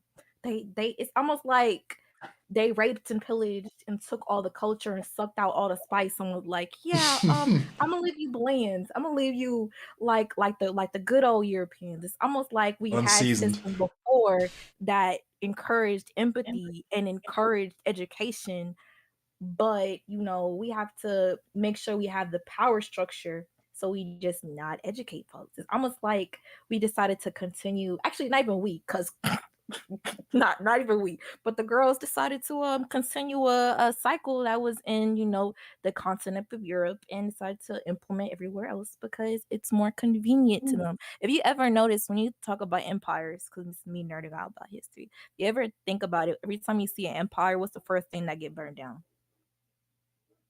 Church. A library. Well, yeah, same thing. Yeah. A library. So if we burning down all the libraries, all the educational places, we take over Timbuktu over and over again, then what the fuck are y'all gonna use to educate y'all folks? Well, if we take out all of y'all fables and all of y'all verbal, all of y'all verbal knowledge, and what the fuck are y'all gonna use? Well, it's really simple, and answer this question for me, everybody. If Germany had won World War II, what language do you think we'd speak in America? Oh, it wouldn't be English anymore, would it? Yeah. It's almost like colonialism strips away the culture that's there. I mean, it's almost like it's that straightforward. I mean, honestly, you could just look at American whiteness and how rich the culture of the working class Europeans was when they first got here. The Poles, the Irish, the Italians, you know what I'm saying? The Dutch, all these people, the Quakers, all these people that came over and had this rich history from their architecture to their religion to the languages they spoke. And then they just flattened all that shit to white purely so that they could step on niggas' necks. I'll say one thing on it, and then I'm a dip because I just hopped in this shit straight from work. Yeah, shut the fuck up, endless. It's called hard work. It's called hard work. Nah, I apologize for my owl voice. I apologize for my owl voice, hey. Now, no offense to the white man watching this, but the thing about the colonization that people don't understand how deeply it goes, and this was said earlier, and then I'm gonna hit it with it again. It's like the end point of colonization isn't the extermination of a people. Like, if I've studied history long enough to learn one thing, it's that it's not the extermination of a people that marks the end of the colonist experiment. It's the integration of your history your culture, your myths, your religion. It's the integration of all of that into whatever the fuck I want it to be. Congratulations, you used to worship some tree because you were a pagan motherfucker. Doesn't matter now. It's a motherfucking Christmas tree. Right. That's what you get Assimilation. at the end of colonization. Assimilation. And like the second part of that is like we see it going in on America because like niggas have to code switch. You will not be taken seriously by the structure at play today if you talk like you do when you at home. If you are African American in this country, you will not be taken seriously if you dress the way you do. You have to switch code to be taken seriously. And it's really benign shit like that that we really just take for granted. We don't really think about it.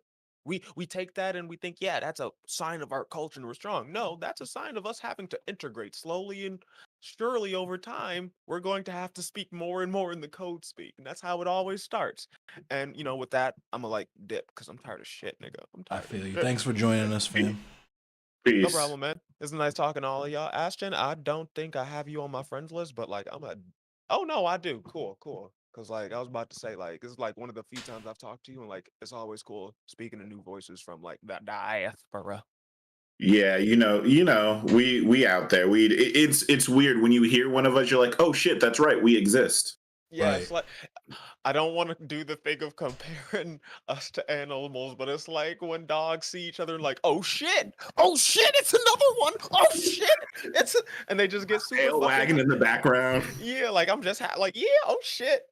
It's the same fucking feeling I get when like another black person is watching a police interaction across the street and we just look at each other and it's like, oh, you get the slight eyebrow raised and a little tilt of the head and exactly what Ashton's doing right now.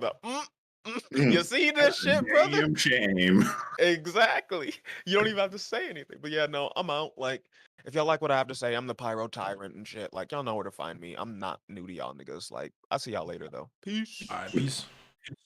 All right, so I just want to take 1 second and I'm going to talk to whatever white folk were brave enough to actually sit and listen to this panel. I want you to hear something and put together something that we all kind of just touched on. Now, I know that you have white thoughts.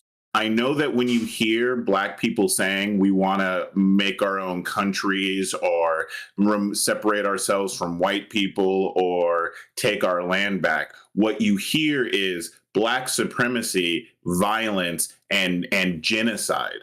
If you haven't paid attention to what we were just talking about, how basically history doesn't want to massacre, as in murder each of us, you want to assimilate us so that we are no longer culturally existent. Do you understand what the resistance to being assimilated might look like? Is it possible that maybe you misconstrued what you thought was Black supremacy? The idea that we want to murder you with, we just want to survive and maybe maintain our cultural identity, our heritage, and maybe the thoughts that were permeated the Black continent before you guys came along. That doesn't involve us, maybe, and this might be the hardest pill to swallow. The idea of needing to murder another entire group of people in order to get what you want is something that you do. I'm just going to leave it. Anyways, happy Black History Month, y'all. I just want to say that again. Shout out to the Negroes in the back and the front. Shout out to Carter G. Woodson, who invented Black History Month specifically because Negroes didn't know their history and didn't know theory. Shout out to the girls who don't know theory but are still on code. Shout out to the girls. Shout out to the boys and girls and the MBs who don't know theory but are also still on code. Hell yeah. Shout out to the ops that we know that are watching this, especially you, Agent Smith. Shout out to the ops who crying in their peepees because the Negroes know what the Negroes supposed to know. Oh man. Fuck. This is a good one, I think. I appreciate this conversation. I haven't been doing a whole lot of streaming and shit lately, but I fucked with this one. This was a good one. Fact-based comrade is saying something that Asian people are both assimilated and culturally super distinct from white people. So no. Let's be clear about something. Asian people won't ever be white. They will also be mistreated by white people. There's only white people and other people, right? So like these weird I'm wedges, banning this nigga. Don't even bother, because that last comment was weird. I'm just trying to understand why Asian people are super successfully economically and culturally. Yeah, you're getting timed out for that one. Take 30 minutes to figure out why that was a goofy statement. That's a guy that isn't aware that the poorest neighborhood in this country today is a Vietnamese neighborhood. FYI, there are plenty of when people talk of why am I even giving breath to this? But the model minority myth is a myth. It is something that white people literally invented to beat black people with, and that's not me exaggerating. That's the actual story. They needed a group to make black people feel bad. What was his name? Fact-based comrade. Okay, comrade. Right. Fuck out of here. Yeah. You can comrade these dick. Comrade these nuts. Comrade this dick all the way to fucking USSR. Fuck out of here. I do wanna kind of say, like, just so again, kind of gathering everything, people need to know that about Marcus Garvey, that the reason why he's such a big deal is obviously the scale of the actual connecting of the black diaspora into a unified idea and movement. Before, we were actually thought of each other very independently. Matter of fact, many people even attribute the naming it the black diaspora to Garvey in the first place. The Pan-African movement had existed before Garvey. Before the what am I missing? Is chat going off? Nah, cul-de-sac commies is a new one. I'm definitely using that one. Cul-de-sac commies, that's a good one. Oh shit. Suburban socialists, I like it. But the idea is that like a lot of the stuff that y'all think is goofy today, the Pan-African colors, the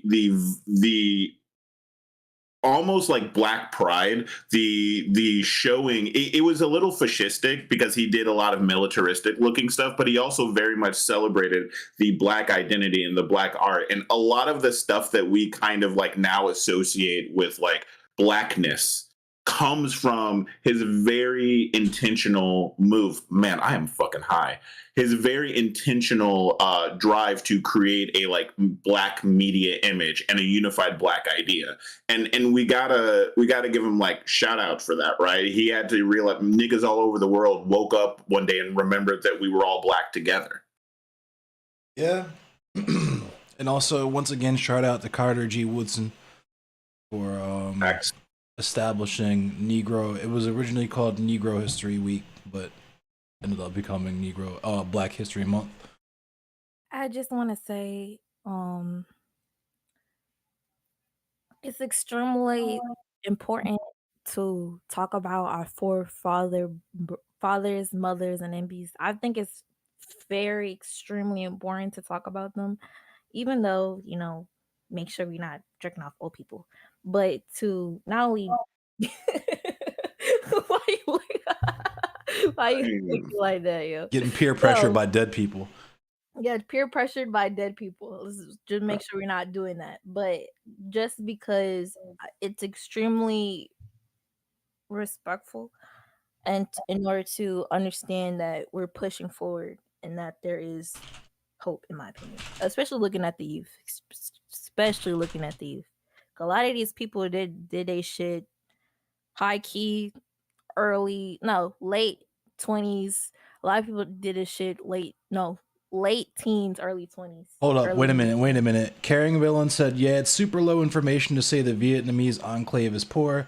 The biggest Vietnamese enclave of Vietnamese people is in Orange County of California, one of the most expensive places to live in America. You know what else is low information? Assuming that they represent all Vietnamese people in America. Why don't you take 30 minutes to figure that one out? Damn. It's Black History Month. We're not doing this in here today. Damn. Not people trying to make us infight on Black History Month. That's crazy. You know, it's probably, again, Agent Smith. Good one. You almost had us. Yeah. Very, very large range of social conditions in the Asian community, as well as the black community, as well as the white community. So let's not make fucking representations of people without their consent, mind you. But, it's almost like we're on Garvey time right now, and we're not tolerating that. Kwame Ture, I won't even lie. Whenever I feel the same way. Whenever I watch a Kwame Ture speech, that nigga be getting so animated. He definitely peer pressures me. I will let Kwame Ture bully me. And coincidentally, while we're on the Garvey shit, you know what the biggest mistake Kwame Ture asserted that the Panthers made? Letting white people, letting white people get involved in the party. All the black people answered at the exact same time. Because this is the thing that aggravates me the most. Let's put it this way. If you have never experienced a droplet of oppression, then you're most likely not going to understand what the fuck we're saying. And when it comes on to white people, even the most oppressed white person is the most privileged. Period. Sorry. It just is what it is. Don't get me wrong. Y'all get shit on. Not saying you getting shit on. It doesn't matter. Y'all got the most upward mobility out of that, though. Yeah. Like, you guys get privileges. Period. And that's the thing that frustrates me the most, and why high key people be on that time for real, is because even when we try to explain to you how multi-layered this is, you have that one layer that you cannot give up. You cannot relate to. You have all of these layers that you rather, even the most intersectional white person, at the end of the day, you still experience an extreme amount of privilege, social and actual capital, that is extremely astonishing compared to all of the identities that you withhold with your infinity gauntlet. The 5 millionth fucking Baltimore reference I'm gonna make. Baltimore is the city Baltimore City has the lowest upward mobility out of poverty of any city in America. Guess what majority ethnicity Baltimore City consists of? Let's take a wild guess. Spitball, you know what I'm saying? Just throw a dart. Oh, am I supposed to answer that? That was rhetorical, but yeah, niggas. I mean, obviously.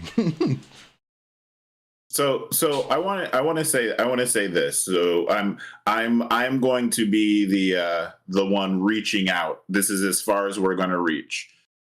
Did you hear everything that BP was just saying about privilege? One of the things that you'll notice, and I'm going to speak to you because it doesn't hurt to admit that you have a bias inside of you.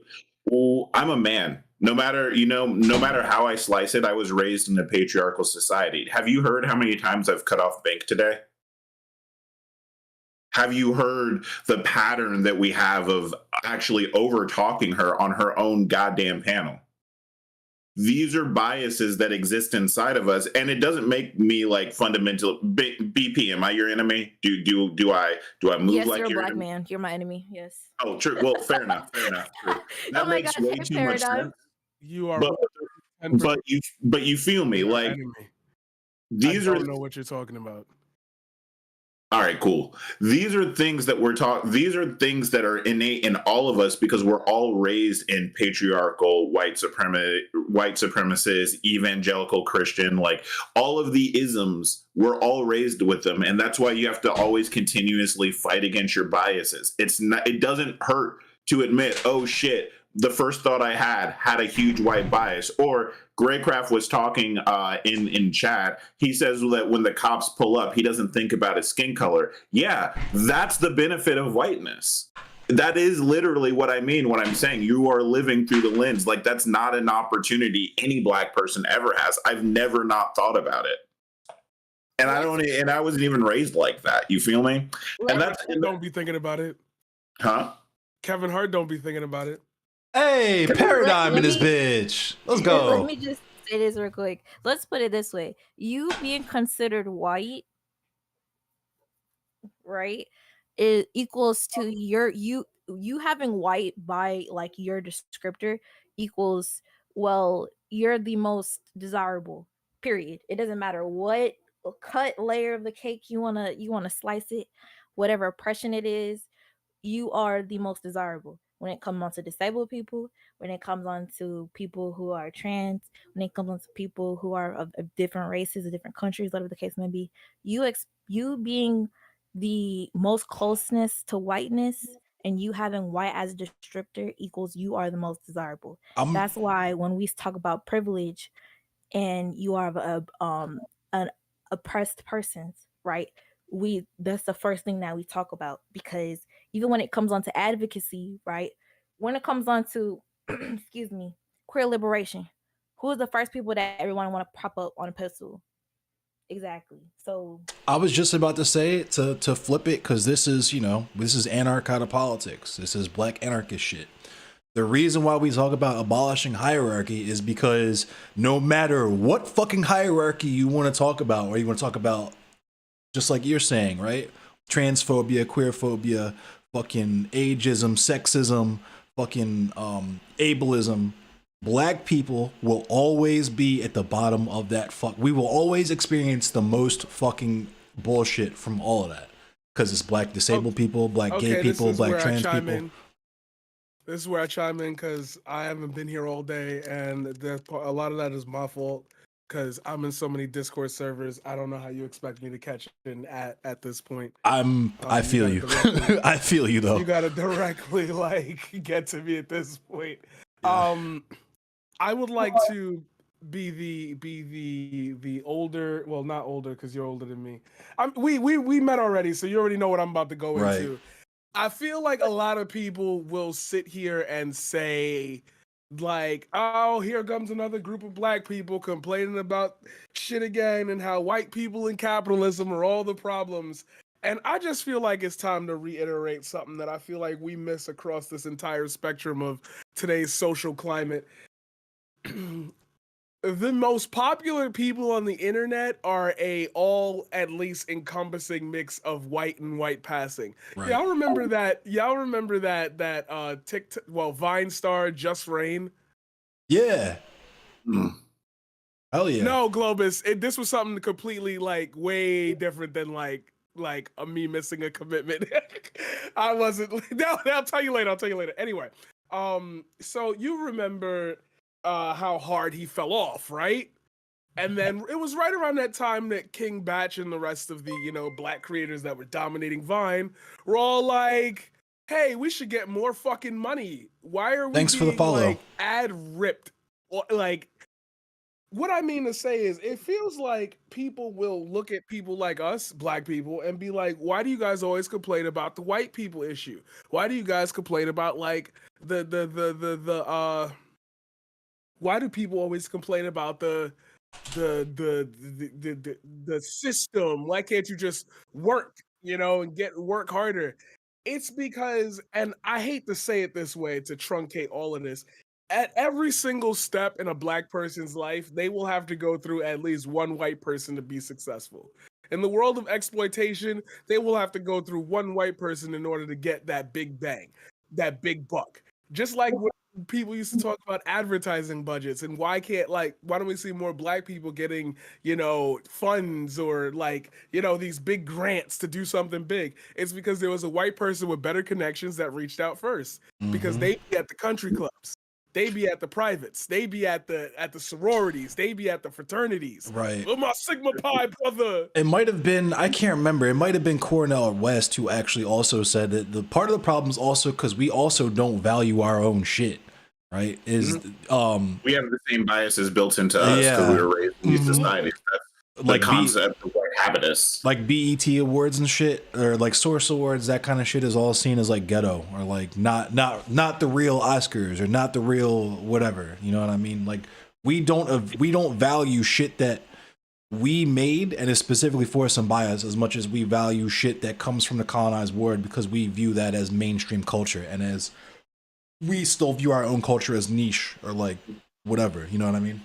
Yeah, I made a tweet about that like a few like weeks ago where I'm like, we literally limit our creativity and our like indulgence in happiness in order to literally please the white man. Nah, Like, but why? what was Terry Crews on? Wait. Constantly negativity. You can't let that one go. No, because I'm sorry, Lev. I'm sorry.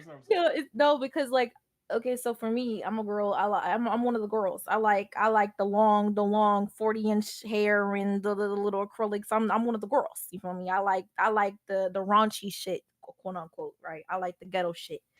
And it's like, for me, that's creative expression. All of the punk shit, that's creative expression. All of the quote unquote street shit, that's creative expression. That's how I express Alternative shit myself. too. That's my like form of rebellion. You There feel he me? is. That's how people make money. Like doing hair, bro. That's a creative outlet, high key. That's an art. Being able to do Negro hair, bro. Straight up. Right, straight up. And the fact that we look at all of these things and we're like, well, they're ghetto or that they're not up to par or X, Y, and Z. It's like we're literally limiting ourselves because they're not like fucking Michelangelo level of art or whatever the fuck. Like, fuck Michelangelo. Fuck that nigga. Like, I understood what you meant. I understood what you meant. Why? No, I mean, like, it has to, like, okay, I'll give you an example. Like it'll be like a black artist, right? Like it'll be something like black art, African art. They carve out a wood, something out of ivory or some shit. And everybody's like, oh well, they used to do that in Africa in the hunts or whatever. And then as soon as they see something Michelangelo or a fucking Picasso or some shit, they're like, yeah, bro, that's so hot, yeah, bro. And I'm like, bro, it's literally the same. They're both art. Why are you bugging, bro? They're both art, yo. So I no, sorry. Go ahead. No, just real quick, the idea that art has to appeal to whiteness is so fucking crazy to me, yo. Well, and let's touch on that. First of all, I want to again admit my misogyny and my internalized anti-blackness, because when you said raunchy, my black dad came out. I was like, I know you ain't trying to walk out the house with nothing raunchy on. like that's the misogyny in me. Okay, I understand that. I will deal with this demon, but what you guys are trying to point to is, and I think, correct me if I get the name wrong, but Charlie D'Amelio is a famous TikToker with millions and millions and millions of views doing a dance that a black girl came up with. The difference literally between her and the black girl is their race. And that is the difference. She got to go on Jimmy Kimmel, and Jimmy Kimmel would go, do your dance, calling it her dance. They're called TikTok dances. They're not even called where they're from. This TikTok. We're seeing kind of the same thing. And I know Paradigm will know about this. We're kind of seeing the same thing with fucking like drill beats and the Afro beats and the trap shit with all these Russian niggas and AI bots and shit making that shit. And now it's popping up on TikTok now. We need to give niggas the credit, yo. Like, that's all I'm saying. And all I can tell you is it can't be any more direct, because literally you have to understand that it's a TikTok. It's literally like changing when you play a fighting game and you change the alternate skins, that's literally all that happened. And that single change, that single palette swap is the whole reason, the background between this girl's success, where so much she got to go on national television and they called it her dance. Like, that is the effect of European beauty standards. That is the effect of the bias, where you can't tell us to work any harder. What do you mean work it harder? She came up with the dance. Right. She did everything the same that this girl did. The difference that girl did, that the first girl didn't, was she chose to be white. You know, like, and I'm not even saying the shit's ass, like, because Wooly was saying, like, it's not even the worst possible combo. So a lot of that shit slaps, like hard. I just need them to understand, or at least talk about where they got their influence and their inspiration from. That's all. You can make slapping ass beats, and I'll listen to that shit. I just need you to know and understand and communicate that you got that from niggas. Can I be toxic for a bit, please? And all the girls gonna come for me. All the girls gonna come for me. Everybody gonna come for me. Okay. Everybody across the island. You know what? I was gonna bring this plane down, but Bink, go ahead and land us, please. The perfect example of what the fuck we're talking about. Guess what singer I'm finna say? Oh, Beyonce. You're muted. You're talking about when she used to be white and then she turned black. Remember what was that song? That song that her first single that she did, it was her and she was basically singing like a white girl. It was like, if I break up with you, I've got better things to do. I don't remember what it was. Anybody know what I'm talking about? I didn't follow Beyonce or Destiny Child that close. I feel like I just listened to that at some point last stream. That's crazy that you brought that up because I scrolled through her whole thing just to get to Dangerously in Love. And you're talking about the thing that came out right before that. Holy shit. Irreplaceable. Yes. And she literally, look at Beyonce in that music video. She's a white girl. Like, she is a white girl. And then after that, she was allowed to be black. She literally went from white girl to hood girl to pro black and Afro and you know it girl in 4K. Wasn't she the one talking about release that job, but now her tickets to go to her show are like $500 a piece? Like, nah, run it back for a second because I just saw something on TikTok and that should have me in tears. Y'all didn't have money for eggs, but now y'all got money for Beyonce tickets, right? She finished. She was bringing us down. My fault. Yes. Oh, that's literally all I have to say. Oh, word, I thought that was the end. I thought we was bugging. No, we felt that, right? Yeah. Because I was gonna say, shout out to Easy Jackson because he was the one. He had me fucking like snoring. He fucking it was like a picture of like when your bed needs Beyonce tickets. It's just him sitting in the front seat pulling a ski mask down over his face. Exactly, yo. Like. And that's the thing. It's like, I feel like, and I'm going to have to make a longer piece on this, but like, when we have these conversations, they always end up with something has to be abolished. And I'm trying to get people to act like, I wonder what that is. I'm trying to get people to understand why that is.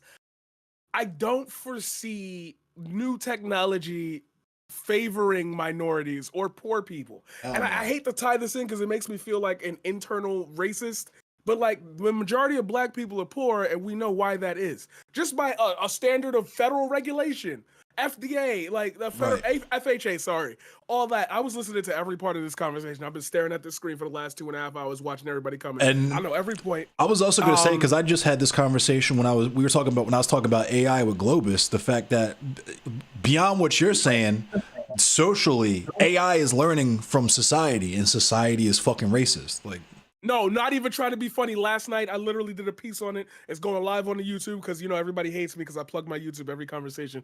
But it was literally about that. It was about the nothing forever, that's AI. And now we've got we've got Twitch AI streamers doing React content. And I said out loud, yo, isn't that funny that we know for a fact there's going to be one dickhead that's going to be like, hey, why don't you say Jews are bad? And it's like, you wonder why that keeps happening. Right. Because somebody thinks it's funny. And it leads me to the point I made as the thesis for it all. All of this shit is ironic until it becomes unironic. Right. It starts at a little spot. Oh, that's kind of funny. I like to join in on that. Yo, I actually don't like the fact that Endless Cemetery is sitting on Twitch with 25 viewers. Let me add a little, fuck Endless Cemetery and his whole black N-word crew or whatever. Throw it into an AI. It's funny. It learned that. Like. So what you're talking about, and FD talks about this, a lot of the times any of you guys, and I know that we're preaching to the choir, I know you guys know that people's behaviors behind closed doors is very indicative of their implicit biases and things like that. But what FD brought this up the other day, which this is the ways that we reify these different power structures is by playing these games with each other. Like, you ever notice that white people will get together to go, let's say some fucked up shit about black people? Yep. It's like, we're not really racist, but black people, right? Like, when we're not around, that's what they do behind our backs. Just like as a man, I can tell you when I was young, how much time do I spend like saying like that's gay, or like going like us like playing gay chicken with each other? That's us reifying homophobia. That's us making sure we understand how to appropriately portray that role of masculinity and heteronormativity. And it's the same thing when white people get together and they say the N-word in their little fun groups. That's them going to each other. We know how to play the role, right? That's why we're never surprised when it turns out that person that like didn't, if you look at, they only hired white people, and it turns out that, you know, behind closed doors they were dropping N-bombs at like social gatherings. Like, of course. It shouldn't be hard to understand. Like, that's their locker room talk. You know what I mean? If you ever just been on a train or like been waiting in line at the chicken spot or something, some random ass niggas just trying to come up to you, talk to you about girls' asses in line and shit while you just trying to mind your fucking business.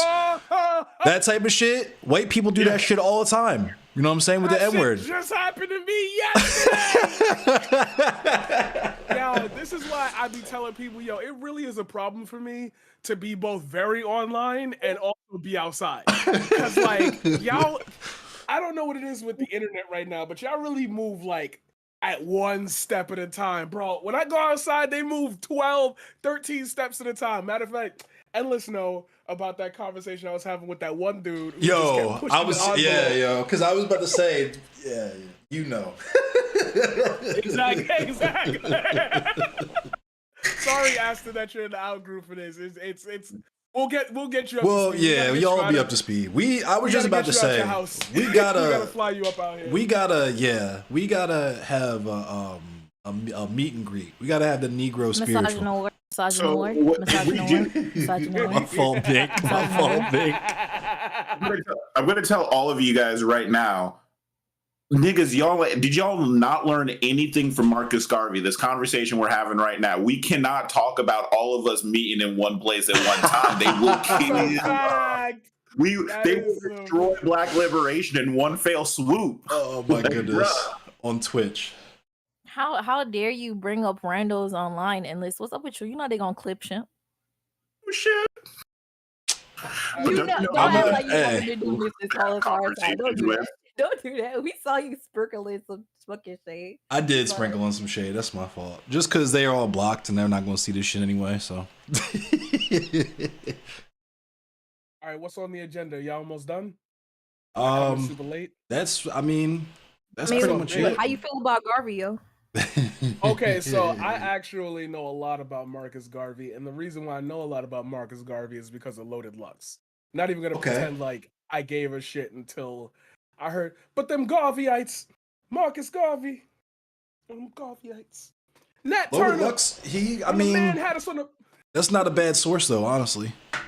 When the man had us on the back burner, led one of the greatest revolutions, the freedom slaves they ever heard of, but then he got murdered. You know what, Aston? Harriet Tubman was more of a man than your father would ever be, nigga. Whoa. That was Ether. When he said that in the beginning, that was Ether. That's how you get the crowd going. No, Marcus Garvey was part of, and you know, I got Marcus Garvey Park in Harlem. One of the cornerstones, I would say, for Black Enlightenment. But I think I would like to go with, as far as like material condition improvement, I'd probably go with Endless and say that I think the Black Panthers had a lot more of an effect on culture, because, and only because, at the most core of it, because I know when people have these conversations, you could go in any different direction. Right. That's the reference that people make a lot to any type of Black movement today. If we start to go towards liberation and arming, they're going to go straight to Marcus Garvey. They're going to do the thing, and then they're going to go from Marcus Garvey to Malcolm X, and that's a whole pathway that we don't have enough time to do. But I do feel like when we think about civil rights leaders in our own form, we do have to pay more attention to those, and I hate to say it this way, them theory brothers. Them, we got to discuss shit. We got to unite together. Because I had this conversation on the Grapevine when I was on there once, and I said out loud, I don't think pooling Black money is ever going to be successful in a Black community, because there's white structures around it so often that even if we were to get together and say, yo, we're only shopping Black owned, the capital to get somebody in the position of like a rainbow shop or a 99-cent store or an outlet for furniture and clothing. All that stuff is already eaten up in the neighborhoods that you're trying to start it in, which means you get, again, scarcity in resources, which begins and begets the rising of prices. And, oh, I'm doing this for the neighborhood, but, you know, I could charge $30 for this comforter instead of 20. You get a big shipment in and you start making profit. You start caring less about you see how it just, I feel like the black dollar is entrenched within a system where it eventually, as I said earlier, will leave the hands of black people. And until you can find, and this does go back to Black Wall Street, until you can find Greenwood, a pathway to, okay, now the bank, after the bank that we have owned has made $2.6 billion. Now they get a federal grant from the government. Every kid in that neighborhood that the bank opened up in, college for all. We're giving out college scholarships, 0 APR. You know, that type of thing. It don't roll until it starts to roll for the entire community. Right, co-ops, and you get yes. gentrification, and it, like, you see, like, every time you get to a point where it's like, yes, black people, it's like, but what about the whites? And that's just where we live in America, I should say. I can't speak on any other country. You're gonna hunt us for sport? Right, like, I also gotta say, Master Duck Slimes Nori, I muted you, I timed you out because we know that, like, we already addressed the negative parts of Garvey. The whole point of this panel is to explore what worked from him and not just say fuck him. So that's why I timed you out. So you get 30 minutes to figure that one out. Literally go read this book. Go read this book. This Lux impression is perfect. I listen to Lux. I wanted to say that what you're commenting on, and I'm going to say what a Jewish activist that I hold near and dear to my heart said to me when I was coming to a lot of the same conclusions. I mean, I always talk about my introduction into this was through activism, through the George Floyd protests. I was there. I was doing the same thing. So for those of you that aren't here yet that think that what we're saying is transgressive and radical, you'll get here, trust me, because I was there once, right? And when I was over there, I thought I was brand new. I thought the same things, like, let's create these structures. Like, what if I had like black-owned businesses and black-owned banks? And it was a Jewish activist that set me down and just goes like, why would you recreate the same structures that oppressed you? Why would you recreate the same structures that, if you look around, create the inequality? These structures, inequality isn't a accident. It is part of the system. It's built into how the system works. The system of capital accumulation is specifically a system that over time, one group, by the nature of how capital works, because once you can invest, you can make capital make more capital, it becomes an exponential growth. And once you have that growth rate over your competitors, if you know how infinity work, what gets to infinity faster, x squared or x cubed, right? Like, there's still both infinity, but one infinity is growing way faster than the other infinity. And that's how capital works. So when you go and you try to make black capitalism, obviously, if it gets too big, obviously the white group has to come in and destroy it. Why? Because if we kept it up, we destroy them. Because that's how capitalism works. That's why we need to move away from capitalism. There is no world where we all get along in harmony, where capitalism is the system, the economic system that we choose. Wrong. It's just like Wrong. fucking the people. He's wrong. Aston is wrong. Oh shit! Oh, yeah. I just wanted to interject really quick Go that ahead, the idea of, like, because we understand capitalism has two classes. There is no middle class, et cetera, et cetera. It's literally motherfuckers who own everything and motherfuckers who rent from the people who own everything. So it's foolish. It's just like thinking that there could be happy slaves. Like, thinking that there could be people living in poverty and happy is like I don't know what to tell you. Okay, so when I said Aston is wrong, I was being funny. I hope nobody took that like real. But I want to disagree with you, but like in a respectful way. Just because I have damn, don't do that. I ain't smoke yet. Relax. All right, I ain't on the rambling mode right now. I'm on clear, sober brain. I think that there could be a harmonious situation within capitalism if the capitalists involved realize that a healthy populace that's happy, well-fed, housed, and has great mental health could result in more capital for them. I was there once. I was there once. That's exactly I was there once. Now, do I know for a fact that that shit not gonna happen? Oh, absolutely. I'm not in the dream world. But like in my head, I'm always like, there could have been a point where like if words really mattered, we wouldn't be in this position. Now, do I know that as he's probably gonna say, is that crazy? Yes, I am quite aware of that. Oh, no. Cat for that idea. It makes sense, especially if you view it like from the viewpoint of like capitalism being a transitional phase between feudalism and socialism on the way to communism. But like that's the point, right? Is that the concession that you would make in terms of the floor of human experience needing to be raised, you get to a certain point where you're also like, maybe let's lower that ceiling a little bit too. There it is, yeah. And eventually it don't look like capitalism no more. You get what I'm saying? So yeah. Can I just come back here? Can I come back here? I don't want to name drop, but I study a lot of Nobel Prize winning economist David Card, and I actually have spoken directly. I've asked directly, what's his name, Andrabat. I can't. Why is I'm too high to remember his name? Fucking. That sounds familiar. Dubé. That's what it is. Dubé. I don't know why I couldn't think because his first name is a weird A name. Anyways, it doesn't matter. The point is my very pointed question was, why do companies continue to ignore making more profit by making their products buyable by the lower class? Why would they price them out of the market? Doesn't that mean that they are going to make less money over the long term? Are they really that short term minded? And they turned to me and they said, you're conceptualizing this wrong. It is an idea, a myth that you need to do business with the lower class to expand your money. That by not doing business with 100% of the people out there, that you're somehow lessening your profits, and that's actually incorrect. If nobody in the lower class can buy your product, you actually don't make less money. And then further, the way that we're talking about capitalism, well, what happens when a market is maxed out? Because you have to look at how markets have worked over the last like 40 years.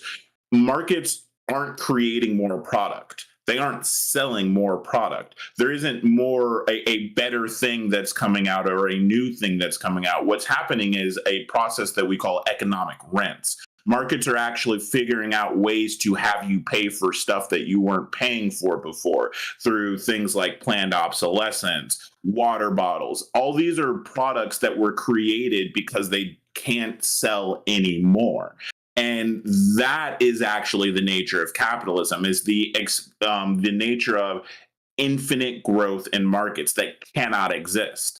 By its nature, if a company for some reason would do anything to lower shareholder value, it is immediately cannibalized. It will lose all like it is literally illegal. It is written into our laws in not only just state law but also federal law that for a company to have to consider 100% the shareholders' profit first.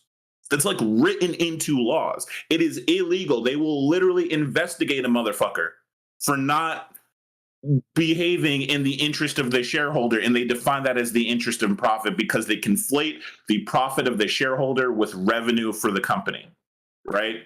They don't even consider the working class part of the company or as any sort of ownership of the company. 100% of that ownership goes to the shareholders. So that right there is why capitalism as a system cannot allow for there to be an equilibrium where we allow people to live happily and healthily, because we could afford it, but then eventually that market will grow to its limit and we'll have to impede on and do economic rents again, which will slowly degrade the quality of life over and over again.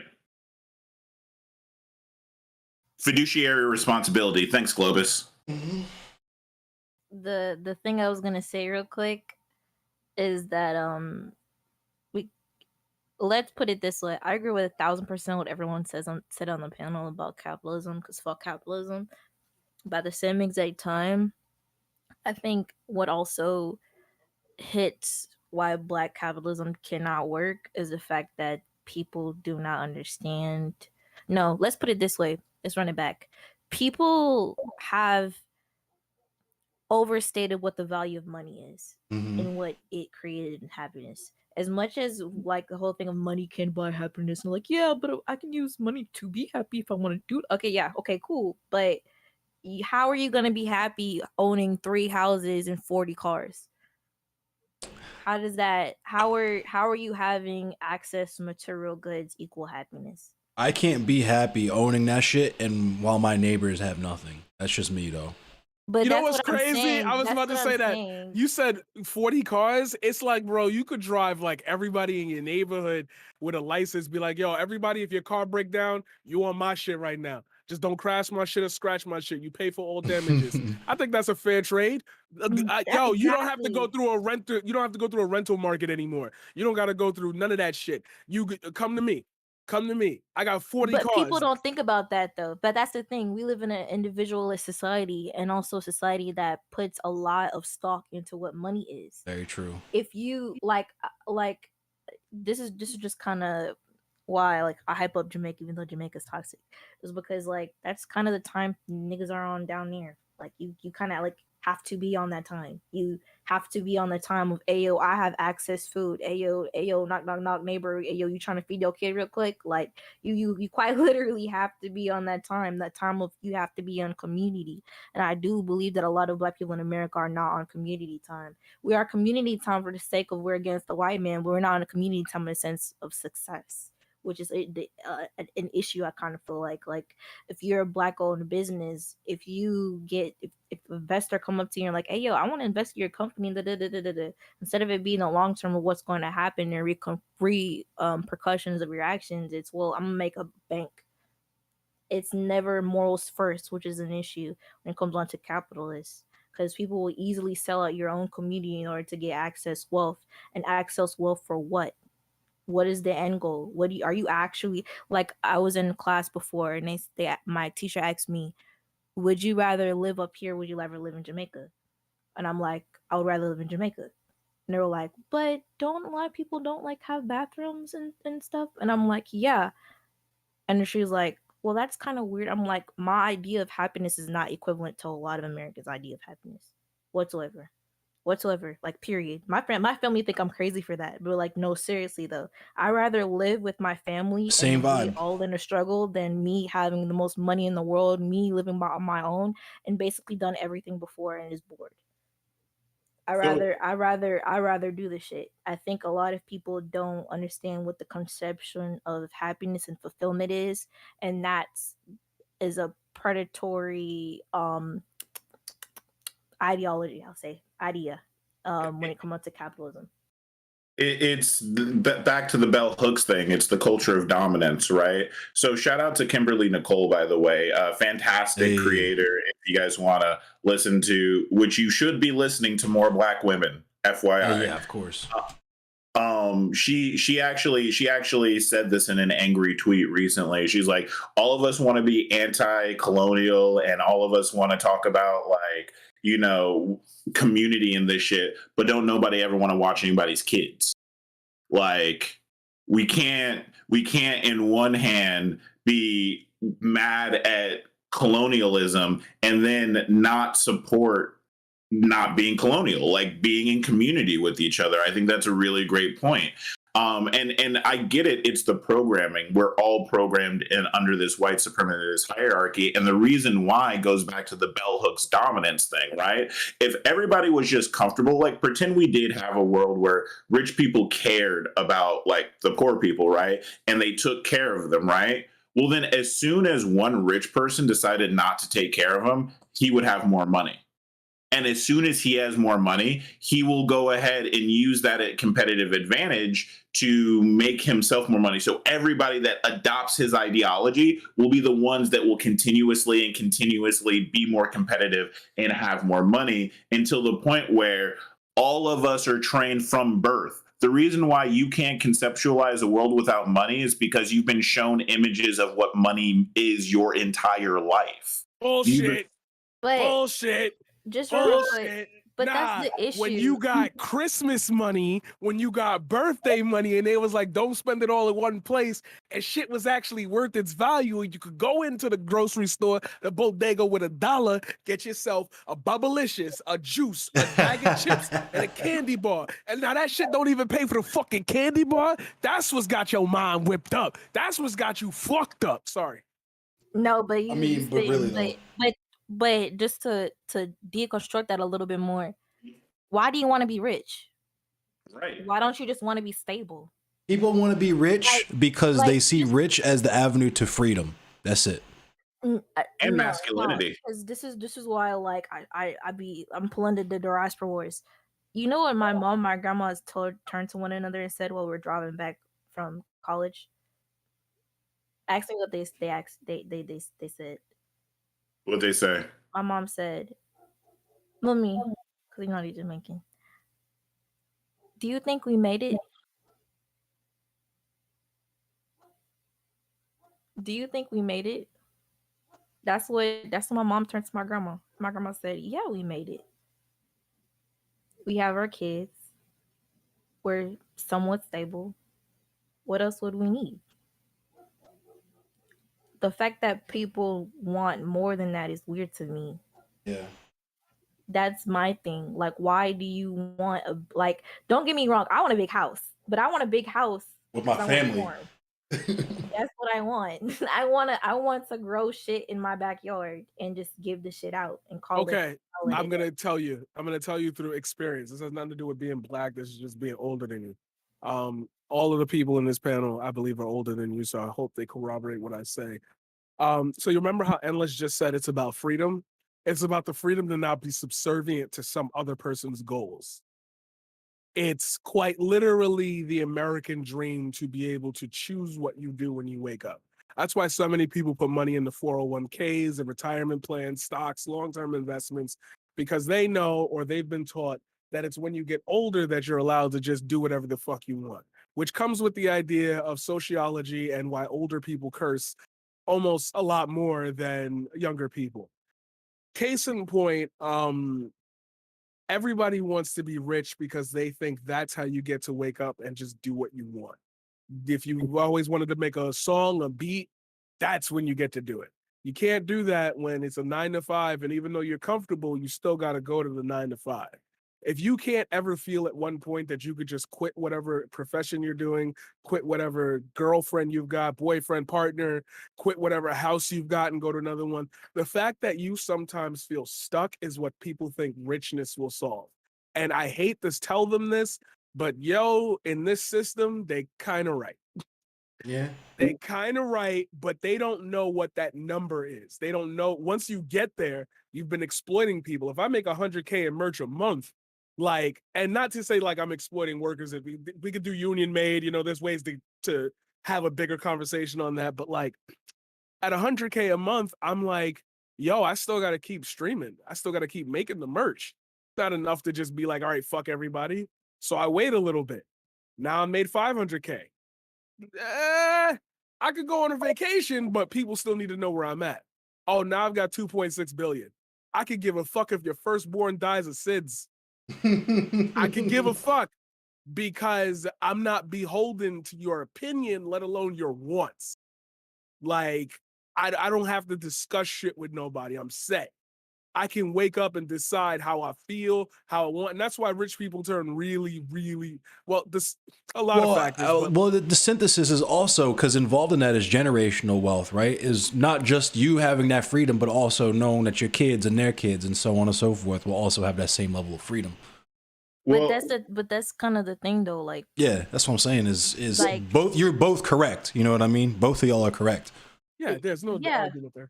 But like that's why, as I said, like it's baffling to me because my mom turned to me and was like, "Hey, yo, not gonna lie, we're kind of gonna have to create our own generational wealth because grandparents said we ain't gonna do that." So like we're still on, developing and everything, but the goal isn't to be rich. To be rich isn't the goal. To acquire wealth is different than to be rich, in my opinion.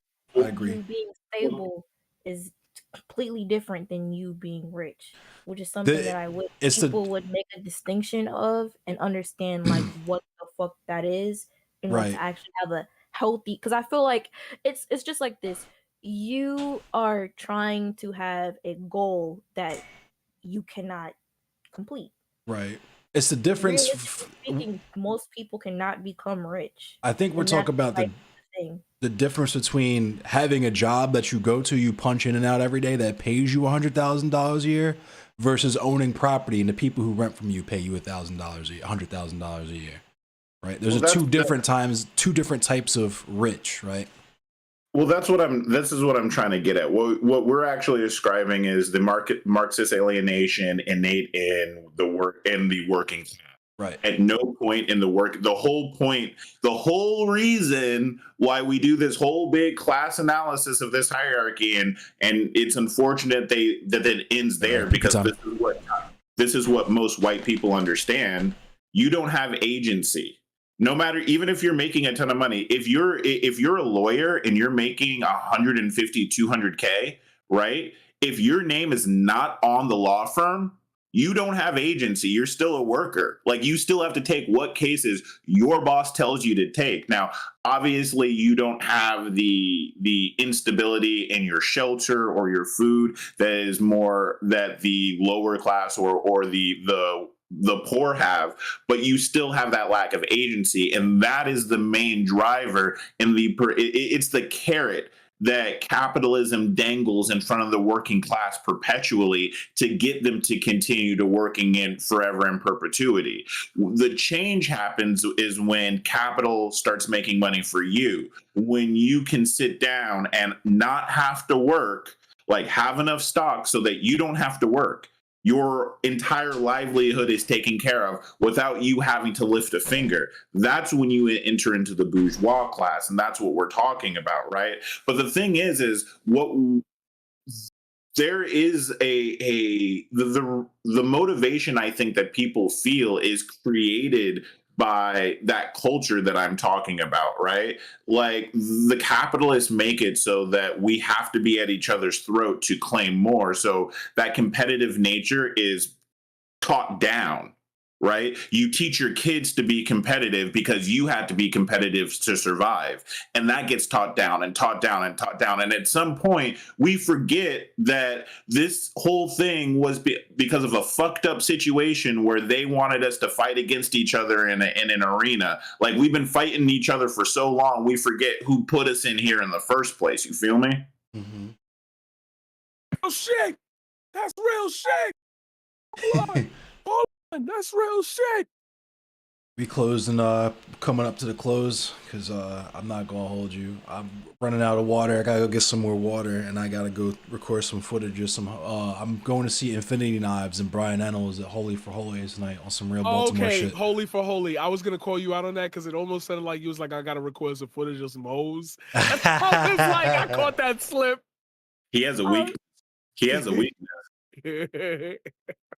Hey, you know what? I'm not even gonna be toxic the way I want to be toxic. Misogynoir. Hey, BP, let me let you know. He reifies that patriarchy as soon as you're not around. Hell yeah. Oh, I know. Hell yeah. I know. No, I'm fucking with you. Let me not put my homie on blast. I'm big snow bunnied up. You know what I'm saying? Not on Black History Month. That's crazy. On Black History Month. Like, I'm gonna shut the fuck up about this. The other 11, like, of course. Oh man. But all right, y'all. I love y'all. Thanks for doing this. This has been a fucking blast. Low key, this has kind of reignited my interest in streaming for real. Because I was ready to just be a YouTuber. But yo, also, I watched the video. I took some time out. Good job. I appreciate it, man. There's a lot of shit that I'm gonna fix for the next one, especially because I want to do like a long form one, like FD type shit for the Tyree Nichols one. and relate. Okay, my biggest suggestion, I'm just gonna do this right now. My biggest suggestion for you is get a monitor. Yeah. You can get a really cheap one. I'll send you a link to the one I got because it's really good. Appreciate you. And the batteries for it, you could get off-brand batteries. They're like, you could get like 3 in a pack for $20. Because I just got these little bullshit. I got my wireless mic set up sitting right here. My little lapel mic. Yeah. Okay, flex. But all right, so how we doing this, Bink? How we ending this? I'm gonna just raid into you. Y'all can figure that one out. Thank y'all for coming to my little panel that's ghetto as fuck. Yeah, I just say use the G word. We're reclaiming that word. Yeah, we're taking it back. Reclaiming that word. Don't tell the white people. Let me stop being toxic. The panel is about Garvey. Just wrap up on your feelings about Maji, starting with Aston. I think that Garvey has a long-standing history that I think is the really the birth of what would be the white nature, the nature of white supremacy and its everlasting attempt to destroy Black liberation. Did it happen before? Absolutely. Will it happen again? For sure. But I think that Garvey really just laid that blueprint out for like, how can we try to like the fear